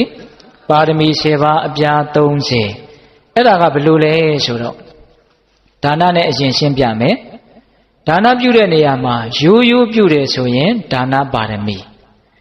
ကိုယ်အင်္ဂါခြေလက်အဆုံးရှုံးခံပြီးတော့ဒါနကောင်းမှုတစ်ခုပြုတယ်ဆိုရင်ဒါနဥပပါရမီအသက်စွန့်ပြီးတော့ဒါနပြုတယ်ဆိုရင်ဒါနပရမတ္ထပါရမီဒါနဘယ်နှပါတော့3ပါးသီလမှာလည်းအဲ့ဒီတိုင်းပဲရိုးရိုးလေးဒီတိုင်းသီလစောင့်နေဆိုရင်သီလပါရမီဟုတ်ရဲ့လားကိုယ်အင်္ဂါခြေလက်ကိုပျက်စီးခံပြီးတော့သီလကိုစောင့်တည်ရတယ်ဆိုရင်သီလဥပပါရမီအသက်သေးခြင်းသေးပါစေလို့အသက်ကိုစွန့်ပြီးတော့သီလစောင့်တည်တယ်ဆိုရင်သီလပရမတ္ထပါရမီကြံတဲ့10ပါးမပြောတော့ဘူးနော်အေးအဲ့ဒါလိုပဲရိုးရိုးဆိုရင်ရိုးရိုးပါရမီကိုယ်အင်္ဂါခြေလက်ကိုစွန့်ရပြီးတော့လုပ်တယ်ဆိုရင်ဥပပါရမီအသက်ကိုစွန့်ပြီးတော့လုပ်တယ်ဆိုရင်ပရမတ္ထပါရမီဒါပါရမီ10ပါးအပြား30အဲ့ဒီမှာဦးဇင်းတို့ပါရမီမြောက်အောင်ဘယ်လိုလုပ်မလဲဆိုတဲ့အချက်ကလေးဒါလေးကိုဦးဇင်းတို့ဒါနပါရမီတုန်းကအနည်းငယ်ပြောခဲ့တယ်ဒီနေရာမှာအရေးကြီးလို့ထပ်ပြီးတော့ပြောမယ်ကောင်းတဲ့အလုပ်တွေကိုတော့လုပ်ပါလေသို့သောကောင်းတာတွေလုပ်တိုင်းမြင့်မြတ်တာတွေလုပ်တိုင်းပါရမီမြောက်တာမဟုတ်ဘူးဟုတ်လားယတကာမတာယအကျော်စောကိုလိုပြီးတော့ဩတိတံဖြစ်စေအပ်သည်ရှိသောဟီနံအယုတ်ဒီလို့ဦးဇင်းပြောခဲ့တယ်နော်အကျော်စောထင်ရှားမှုကိုလိုခြင်းလို့လူသိသေးခြင်းလို့လုပ်တယ်ဆိုလို့ရှိရင်ပါရမီမမြောက်ဘူးဘာအကျိုးမှလည်းပဲမရှိဘူးဟီနအယုတ်တဟုတ်လားပုံညာဖလကာမတာယကောင်းမှုရဲ့အကျိုးကိုလိုလားပြီးတော့ပိုဋိတံဖြစ်စေအပ်သည်ရှိသောမေဇိမံအလတ်တည်းတဲ့အဲ့ဒါလည်းပါရမီမမြောက်သေးဘူးငါကောင်းတာလေးလုပ်လိုက်တယ်ကောင်းတာလုပ်လိုက်အတွက်ကြောင့်ဘာလေးတော့ပြန်ရခြင်းတယ်ရခြင်းတယ်ဆိုတဲ့တဏှာပါနေတယ်ဟုတ်လားအဲ့ဒီတဏှာအဆိုတဲ့အစေးတက်နဲ့ဖွင့်မိတဲ့အတွက်ကြောင့်ဖြစ်လျာဘဝမှာကောင်းတာတော့ဖြစ်တယ်သို့တော့အဲ့ဒီကောင်းတာကိုသိပြီးတော့တွေ့တာတယ်တရားနဲ့တွေ့တော့မှအဲ့ဒီကောင်းတာဆိုတာကိုမစွန့်နိုင်ဘူးတရားဘက်ကို तू မလိုက်နိုင်ဘူးကောင်းမှုရဲ့အကျိုးကိုလိုလားပြီးတော့ပြုမယ်ဆိုရင်လည်းပဲပါရမီမဖြစ်သေးဘူးအလေအလတ်ပဲရှိသေးတယ်နော်အေးပါရမီမြောက်တဲ့ကုသိုလ်ဆိုတာဘယ်လိုဟာလဲဆိုတော့ဣဒံဤအမှုသည်ကတ္တပမေဝပြုသင်ပြုလိုက်တဲ့အမှုအဲ့ဒါလိုတွေးပြီးတော့အရိယာဘာဝအရိယာတို့ရဲ့မြင့်မြတ်တဲ့သဘောတွေကိုနိတ္တာယအမိပြုပြီးတော့ပိုဋိတံဖြစ်စေအပ်သည်ရှိသောပဏိတံအမျက်ဒီဝါပါရမီထိုက်တဲ့ကုသိုလ်ဒီဟုတ်ရလားဒါဟာလှုပ်တဲ့လှုပ်ထိုက်တဲ့အလုပ်အများအကျိုးရှိတဲ့အလုပ်နိဗ္ဗာန်ရောက်စေတဲ့အလုပ်သူတော်ကောင်းကြီးတွေဒီအလုပ်ကိုလုပ်ပြီးတော့ဒုက္ခငြိမ်းရာကိုရောက်တော်မူကြပြီလို့သူတော်ကောင်းကြီးတွေရဲ့ထုံးကိုနှလုံးမူပြီးတော့တန်တရားဝုတ်ကလွတ်စေဖို့ဆိုတဲ့ရည်ရွယ်ချက်နဲ့သူတော်ကောင်းတွေရဲ့ဆန္ဒနဲ့အညီလုပ်မယ်ဆိုရင်အဲ့ဒါပါရမီထိုက်ပါပြီဟုတ်ရလားဒါနပဲပြုပြုသီလပဲစောင့်တည်ဟုတ်လားအဲ့ဒီတော့ပိဋကပေါင်းသူတော်ကောင်းတို့နိဗ္ဗာန်ကိုမြန်မြန်ရကျင်တယ်ဆိုရင်နိဗ္ဗာန်ဒီဟူသောတစ်ဖက်ကန်းကိုရောက်စေတတ်လို့မြင့်မြတ်တဲ့အလုပ်တွေကိုပါရမီလို့လည်းခေါ်သေးတာကိုပါရဆိုတဲ့တစ်ဖက်ကန်းကိုရောက်စေတတ်လို့မြင့်မြတ်တဲ့အလုပ်တွေဟာပါရမီဟုတ်ရလားပါရဆိုတာနိဗ္ဗာန်ဒီဟူသောတစ်ဖက်ကန်းဟုတ်လားအဲ့ဒီနိဗ္ဗာန်ဒီဟူသောတစ်ဖက်ကန်းကိုရောက်စေတတ်လို့ပါရမီဆိုတော့နိဗ္ဗာန်ဒီဟူသောဟိုဘက်ကန်းဒုက္ခကတော့ဒီဘက်ကန်းပေါ့နော်အဲ့ဒီဟိုဘက်ကန်းဒီဟူသောနိဗ္ဗာန်ကိုရောက်ချင်တယ်ဆိုလို့ရှိရင်ပါရမီကိုမြန်မြန်ပြည့်အောင်ဖြည့်ရမယ်အဲ့တော့နေတိုင်းပါရမီကောင်းမှုဖြစ်အောင်ကြိုးစားရမယ်ပါရမီဖြစ်စေဖို့အတွက် တဘာဝတရားကပတ်စံရှိရမှပါရမီဖြစ်မှာလို့အဲ့လိုမတောင်းဆိုပါဘူးဟုတ်လားယုံကြည်တဲ့တရားတရားကြိုးစားတဲ့ဝိရိယတရားသိမြင်နားလေတဲ့ပညာတရားအဲ့ဒီတရားတွေကိုအခြေခံပြီးတော့ကြိုးစားမယ်ဆိုရင်ပါရမီကုသိုလ်ကောင်းမှုကိုနေတိုင်းရအောင်လုပ်လို့ရတယ်ဟုတ်ရလားဆိုလိုတာအကောင်းတာတစ်ခုခုလုံးလိုက်ရင်ပါရမီ10ပါးဟာထိုက်တယ်လို့ပါသွားတာပဲဆိုကြပါစို့ကိုယ်အိမ်ကကလေးလေးတွေကိုရှာဖွေကျွေးမွေးတာကစကဲစားကြပါစေတတ္တဝါတွေစားပါစေဒါနပါရမီသာသမီပေါ်မှာပြုရမယ်ပြုသင့်ပြုရတဲ့အလုပ်ကိုပြုတယ်လို့နှလုံးသွင်းလိုက်တော့စာရိတ္တဆိုတဲ့သီလပါရမီဟုတ်ရလားကုသိုလ်ရနေတာကိုကနိခမပါရမီဒီပစ္စည်းတွေကိုကိုကြိုးစားပြီးတော့ရှားတဲ့ဝိရိယပါရမီမပါဘူးလားဒီလိုကလေးကိုဒီလိုစေတနာလေးနဲ့ဒီလိုကျွေးရင်ဒီလိုအကျိုးရှိတယ်လို့သိတာကပညာပါရမီဒကာကြီးမိုက်မြ10ပါးလုံးပါအောင်လုပ်လို့ရတယ်နော်အေးဘယ်အလုံးမျိုးမဆိုဒကာဓမ္မတို့ကဉာဏ်ရှိပြီးတော့စိတ်ဥကလေးကိုတဲ့အောင်လှည့်တဲ့ရင်ပါရမီဖြစ်တာကြီးပဲနော်အခုထိုင်းနေရင်ကောပါရမီဖြစ်အောင်လုပ်လို့မရဘူးလားရတယ်နားနေတာလေးညောင်းနေတာလေးရှိတယ်အဲ့ဒီနားနေတာလေးဟာဒါသဘာဝတရားတစ်ခုပဲအကြာကြီးဖြစ်နေတာမဟုတ်ဘူးနောက်တစ်ခုအစားထိုးလာတယ်လို့သိလိုက်ရင်ပညာပါရမီဖြစ်တယ်ဝိရိယပါရမီဖြစ်တယ်ဒါကိုခန္ဓာခန္တီပါရမီဖြစ်တယ်ဒါဟာလိုချင်စရာလည်းမဟုတ်ဘူးမလိုချင်စရာလည်းမဟုတ်ဘူးသဘောတရားမျှပဲလို့သိရင်ဥပိ္ပခာပါရမီဖြစ်တယ်အကောင်းဆုံးပါရမီကိုဖြစ်သွားတာနော်တခါကြီးမိုက်မြအဲ့တော့ကိုကလှုပ်တက်ဖို့နဲ့လှုပ်နေဖို့လှုပ်နိုင်ဖို့လိုတယ်ဟုတ်ရလားလှုပ်လဲလှုပ်တတ်မယ်လှုပ်လဲလှုပ်မယ်ဆိုရင်အချိန်တိုင်းပါရမီဖြည့်တဲ့ပါရမီဖြည့်လို့ရတဲ့တနည်းအားဖြင့်ပါရမီတည်းဟူသောယရနာကိုရှာဖွေလို့ရတဲ့အချိန်လေးကြီးပဲလို့ပြောလို့မရဘူးလားရတယ်ဘာလို့တလဲလှုပ်တက်ဖို့လိုတယ်တကယ်လှုပ်တဲ့ဝရိယရှိဖို့လိုတယ်ဟုတ်ရလားဒါကြောင့်ဦးဇင်းတို့ပါရမီဆိုတာနဲ့ပတ်သက်ပြီးတော့ဟိုနည်းနည်းလေးသွင်းပြီးတော့ပြခြင်းတယ်ဘာလေးကဘာပါရမီဘာလေးကဘာပါရမီဆိုတာနဲ့ပတ်သက်ပြီးတော့အချိန်လေးလည်းနည်းနည်းကြမ်းနေသေးလို့ဟုတ်လားဘယ်ဇတ်တော်နဲ့ကပ်ပြီးတော့ဦးဇင်းတို့ပါရမီကိုသွင်းပြခြင်းတော့ဆိုတော့ဦးဇင်းတို့ရှိသူတော်ကောင်းကြီးတွေအဲ့ဒီဇတ်တော်ကိုခဏတိုင်းပြောတယ်ခဏတိုင်းပြောပြီးတော့ဘယ်ကိစ္စလေးကဘာပါရမီမြောက်သွားတာလို့ရှင်းပြတာလေးရှိတယ်ဟုတ်လားအဲ့ဒါဘာလဲဆိုတော့မဟာကပိဇတ်နော်မဟာကပိဇတ်ဆိုတာကဦးဇင်းတို့အကျဉ်းမြင်လေးပဲပြောမယ်နော်တခါကြီးမိုင်များအချိန်ကလည်းအများကြီးမကြံတော့ပါဘူးအဲ့ဒီမဟာကပိဇတ်မှာဦးဇင်းတို့ဘုရားလောင်းကြီးကမြောက်ဖြစ်တယ်တနေ့တော့ကာတိတိုင်းကလယ်သမားတယောက်ဟာနွားပြောက်သွားလို့တောထဲကိုနွားလိုက်ရှာလာနွားလိုက်ရှာရင်းနဲ့နွားမတွေ့ပဲနဲ့မျက်စိလဲသွားတာလဲသွားတဲ့အခါကျတော့စားလိုက်တာတမင်မစားရတာလဲ9ရက်လောက်ရှိပြီအားကိုပြက်မတက်ဖြစ်တယ်အဲ့ဒါနဲ့ရေတော့တောက်เสียသူ့မှာရှိတယ်အဲ့ဒါနဲ့တေပင်ကြီးမြင်တော့တေသီးတွေခုပြီးတော့တက်ပြီးတော့ခုစားအောင်မှာပဲဆိုတေပင်မော်တက်ပြီးတော့ခူးတာအဲ့ဒါတေကိုင်းကကြိုးကြတာအောက်မှာအင်မတန်နဲ့တဲ့ကြောက်ကြီးရှိနေတယ် तू မသိဘူးအဲ့ဒီအကိုင်းကြီးလိုက်ကြိုးကြသွားတာအဲ့ဒါအင်မတန်နဲ့တဲ့ကြောက်ကြီးထဲကျသွားတာအဲ့ဒီပုံနာနော်အဲ့ဒီမှာကေကြပါလို့အော်ရင်းနဲ့10ရက်လောက်တောင်ကြာသွားတယ်တေသီးတွေပါသွားလို့ तू မသိဘူးညွန့်ပဲကြံတယ်ဟုတ်လားအဲ့ဒီတန်ကိုဦးဇင်းတို့ဘုရားလောင်းမြောက်မင်းကကြားတော့တနာလွန်းလို့ငါကဲ့မယ်ဆိုပြီးတော့ဘုရားလောင်းကအဲ့ဒီကြောက်ကြီးတဲ့ကိုခုံချတာခုံချပြီးတော့ဘုရားလောင်းကဒီလူကိုသူ့ရဲ့ကြောကုန်းပေါ်ကိုပို့ပြီးတော့ကမ်းပါကိုပြန်တက်ဟိုလူကအားမရှိလို့မတက်နိုင်တော့ဘူးလေအဲ့တော့ဒီလူကိုတောက်လျှောက်သူကမပိုးသေးဘူးဘာလုပ်လဲဆိုတော့ဒီလူရဲ့အလေးချိန်နဲ့ညီတဲ့အဲ့ဒီကြောက်ကဘာကြောက်ထဲမှာရှိတဲ့ကြောက်ခဲတုံးကိုကြောပေါ်ကိုပိုးလိုက်တယ်ပိုးပြီးတော့ခုံပြီးတော့အရှိန်နဲ့တက်တယ်အောင်မြင်သွားတယ်အဲ့ဒီတော့မှကြောက်ခဲကြီးကံပေါ်တင်ထားခဲ့ပြီးတော့ပြန်ဆင်းပြီးတော့အဲ့ဒီလူကိုသူ့ရဲ့ပခုံးပေါ်ကိုအိတ်စီပြီးတော့လက်နဲ့ကင်ပြီးတော့တခါတည်းအရှိန်နဲ့ခုံအောင်မြင်သွားတယ်ဉာဏ်ရှိတယ်နော်တော်နေကဲပြီးတော့ချမ်းသာသေးခြင်းလို့ကဲကာမှဒုက္ခရောက်မှာဆိုလို့ဟုတ်လားအဲ့နဲ့ဘုရားလောင်းကအဲ့ဒီလူကိုကဲပြီးတော့ဟိုသစ်ပင်ရိပ်တီရောက်တဲ့အခါကျတော့သူကြောက်ခဲကြီးကိုပိုးပြီးတော့တခါခုံရတယ်လူကိုပိုးပြီးတော့တခါခုံရတယ်တော်တော်ပန်းသွားတယ်အဲ့ဒါနဲ့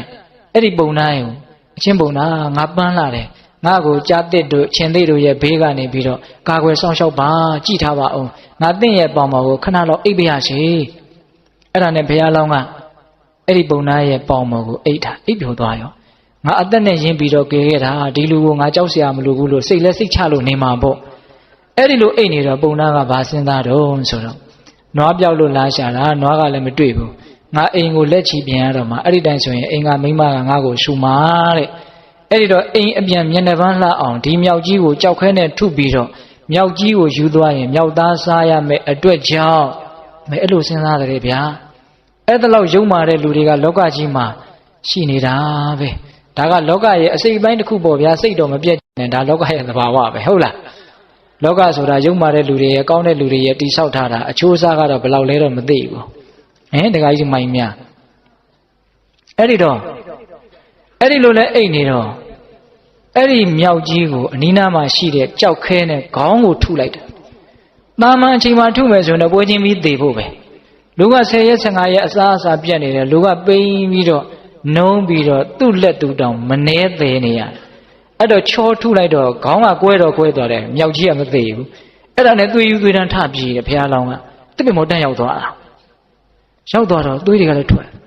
ဘေးကများလာတယ်လည်းမသိဘူးဘယ်သူကများထုလိုက်ဒီပုံသားကထုတယ်လို့ထင်ကိုမထင်ဘူးသိလားငါခေါင်းမှာဘေးကနေရောက်လာမသိဘူးအဲ့ကျမှပုံသားကမော့ကြည့်တယ်ကြောက်ခဲကလည်းလက်ထဲမှာသွေးဆက်လက်နဲ့သက်သေကံပစ္စည်းနဲ့အော်ဒင်းလောက်တာကိုအံ့ဩတယ်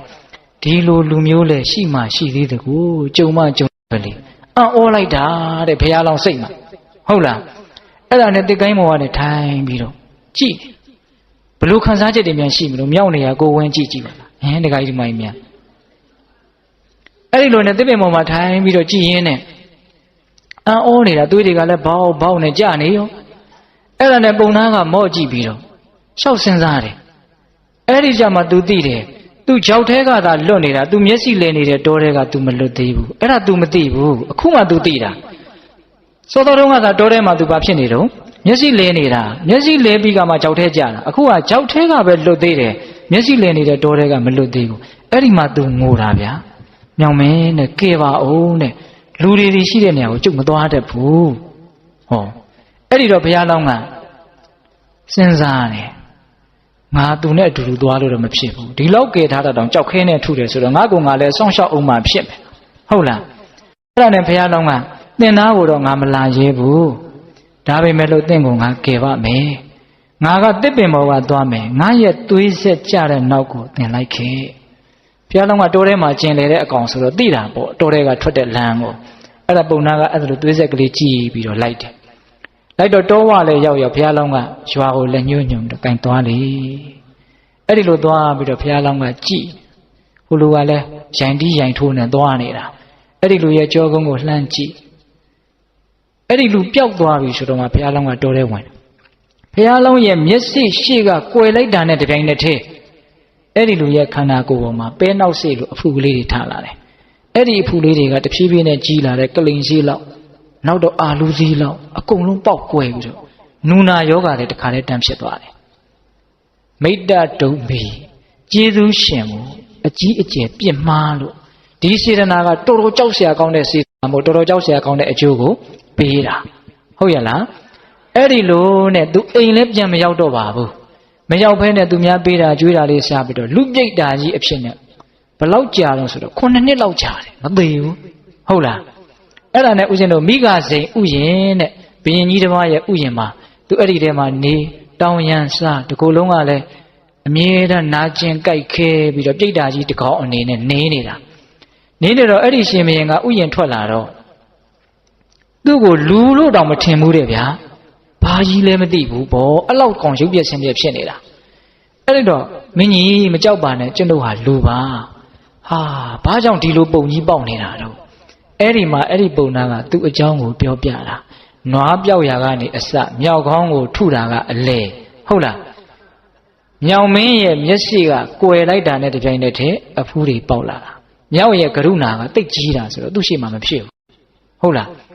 အဲ့ဒီမှာဦးဇင်းတို့ကျမ်းဂန်တွေအကျယ်ကြီးပြောပါတယ်ဗျာရေတော့မလို့တော့လေရေတွေကသွေးလူဖြစ်တယ်တဲ့သူ့မှာဆင်းရဲတာသိလားအဲ့ဒါနဲ့ဘုရားလောင်းကိုရှင်မင်းကြီးကိုသူ့ရဲ့အကြောင်းတွေကိုပြောပြရင်လည်းသူလည်းပဲတော်တော်စိတ်မကောင်းဖြစ်မှာပေါ့အဲ့ဒီပြောပြပြီးဒီအဆုံးမှာပဲမြေကြီးကကွဲသွားပြီးတော့အဝေကြီးကငရဲမီးလျံတက်လာပြီးတော့သူ့ကိုယူသွားတယ်တဲ့အဲ့ဒီကြမှာမြင်မြုံတာ ဩစရာတော့ကောင်းတယ်နော်တောက်လျှောက်မမြည်ဘူး9နှစ်လောက်လူဒုက္ခကိုခံစားလိုက်အောင်ပေါ့ဟုတ်လားအဲ့ဒီဇတ်တော်ကိုဦးဇင်းတို့ပညာရှိကြီးတွေကထုတ်ပြီးတော့ဖះလောင်းရဲ့ပါရမီဖြည့်တဲ့အခါမှာပါရမီ10ပါးထိုက်တဲ့လို့ပါဝင်သွားပုံလေးကိုရှင်းပြလေးရှိတယ်နော်အဲ့ဒီမှာဦးဇင်းတို့ဖះလောင်းကြီးဒီပုံနာကိုကယ်တော့မယ်ဆိုတော့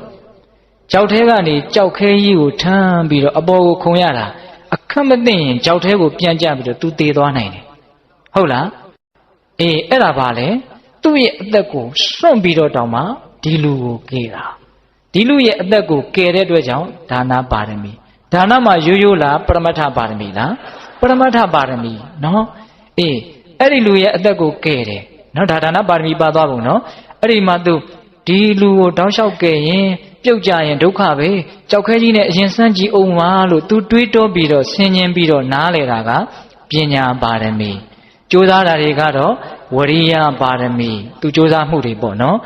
အဲ့ဒီလူကကြောက်ခဲနဲ့ခေါင်းထုတယ်ဘလို့မှစိတ်မတူဘဲနဲ့သီးခံနိုင်တာကတော့ခန္တီပါရမီဟုတ်ရဲ့လားဥပေက္ခပါရမီတွေလည်းဒါပါသွားပြီပေါ့ဟုတ်လားအဲ့ဒီမှာဒီပုံနာကိုကိုင်းကွာငါဒီလောက်ကျေးဇူးကြည်တာကိုငါ့ကိုဒီလိုလုံးရက်တယ်ငါဆက်ပြီးတော့မကယ်တော့ဘူးလို့ဒီစိတ်ကူးမရှိဘူးအစတည်းကစဆုံးခန်းတိုင်ရောက်အောင်ဒီလူကိုကယ်မယ်ဆိုတဲ့သူစိတ်မရှိဘူးလားရှိတယ်အဲ့ဒီသူ့ရဲ့ဆောက်တည်ထားတဲ့ဆုံးခန်းတိုင်အောင်ကယ်မယ်ဆိုတဲ့သူချမှတ်ထားတဲ့လမ်းစဉ်ကိုသူဆုံးအောင်လျှောက်တယ်ခေါင်းကွဲလို့သွေးတွေကျနေတယ်သူမမှုဘူးဟုတ်လားအတ္တပင်ဘဝကနေသွားပြီးတော့သွေးဆက်လျှောက်လိုက်ခဲ့သွေးဆက်ကြတဲ့နောက်လိုက်ခဲ့ဆိုပြီးတော့ဆုံးခန်းတိုင်ရောက်ပြီးမြောက်အောင်ကယ်သွားတာကဘာပါရမီလဲအဋ္ဌာဏပါရမီကယ်မယ်လို့ဆုံးဖြတ်ထားတာကိုပြီးအောင်ကယ်လိုက်တာဟုတ်ရဲ့လားအဲ့ဒါလို့ပါရမီ10ပါးဒါပိဿတို့ဉာဏ်ရှိတယ်နော်ပိဿတို့ဉာဏ်ရှိပါတယ်ဘယ်လိုလုပ်သွားတာလေးကဒါဘာပါရမီဖြစ်လိမ့်မယ်အဲ့ဒီမှာသူ့ကိုယ်သူစွန့်တာဟာနိက္ခမပါရမီလို့လည်းပြောလို့မရဘူးလားရတယ်ကုသိုလ်ကောင်းမှုတွေရတာလည်းနိက္ခမပါရမီလို့ပြောလို့ရတာပဲနော်ဒုက္ခရောက်တဲ့လူကိုကယ်တယ်လှုပ်တဲ့လှုပ်ထိုက်တဲ့အလုပ်ကိုလုပ်တယ်ဆိုရင်သီလပါရမီလို့ပြောလို့မရဘူးလားရတယ်နော်ပါရမီ10ပါးထိုက်တဲ့အားလျော်စွာပါသွားကြတာဟုတ်ရဲ့လားဒါကြောင့်ဦးဇင်းတို့ကဒီဇတ်တော်လေးနဲ့ကပ်ပြီးတော့ရှင်းပြခြင်းရဲ့ရည်ရွယ်ချက်ကမိမိတို့လည်းပဲကုသိုလ်ကောင်းမှုတွေလုပ်တော့မယ်မြင့်မြတ်တဲ့အလုပ်တွေကိုလုပ်တော့မယ်ကြံလို့ရှိရင်ဒီမြောင်မင်းတပွဲကိုကျေးဇူးကမ်းတဲ့လူတွေနဲ့လည်းပဲကြုံရမှာပဲဟုတ်ရဲ့လားဆိုးရတဲ့လောကရန်တွေနဲ့လည်းပဲကြုံရမှာပဲပြည်ပြည်သားသားလေးတိုက်ခတ်တဲ့လေပြေလေညင်းလေးတွေလိုကောင်းမြတ်တဲ့လောကရန်နဲ့လည်းကြုံရမှာပဲဘာကိုပဲတွေ့လုံးမယ်ဆိုရင်တော့ဆုံးအောင်လှုပ်သွားလိုက်တာဟုတ်ရဲ့လားအဲ့ဒါလေးကအင်မတန်မှတ်သားစရာမကောင်းဘူးလားကောင်းတယ်နော်တခါကြီးမိုင်မြဒါကြောင့်တရားဓမ္မပေါင်းသူတော်ကောင်းတို့ဦးဇင်းတို့တွေလည်းပဲလက်ကြံရှိနေတဲ့အချိန်တိုင်းမှာပါရဒီဟုသောတစ်ဖက်ကံဒီဟုသောနိဗ္ဗာန်ကိုရောက်စေတတ်တဲ့မြင့်မြတ်စင်ကြယ်တဲ့သူတော်ကောင်းကြီးတွေရဲ့အလုတ်လို့ဆိုရတဲ့ပါရမီဆိုတဲ့မြင့်မြတ်သူတို့ရဲ့အလုတ်ကိုထိုက်တဲ့သည့်အားလျော်စွာမိမိရဲ့တန်တမ်းမှာမြင့်မြတ်မာဖြစ်ပေါ်လာအောင်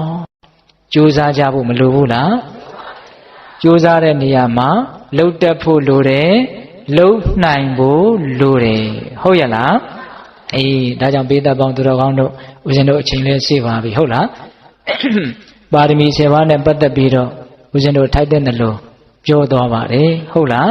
ဒါကြောင့်နေ့စဉ်ကြုံတွေ့နေရတဲ့ဘဝအခြေအနေတွေကနေပြီးတော့မြင့်မြတ်တဲ့အလုပ်မြင့်မြတ်တဲ့စိတ်ထားတွေမွေးမြူပြီးတော့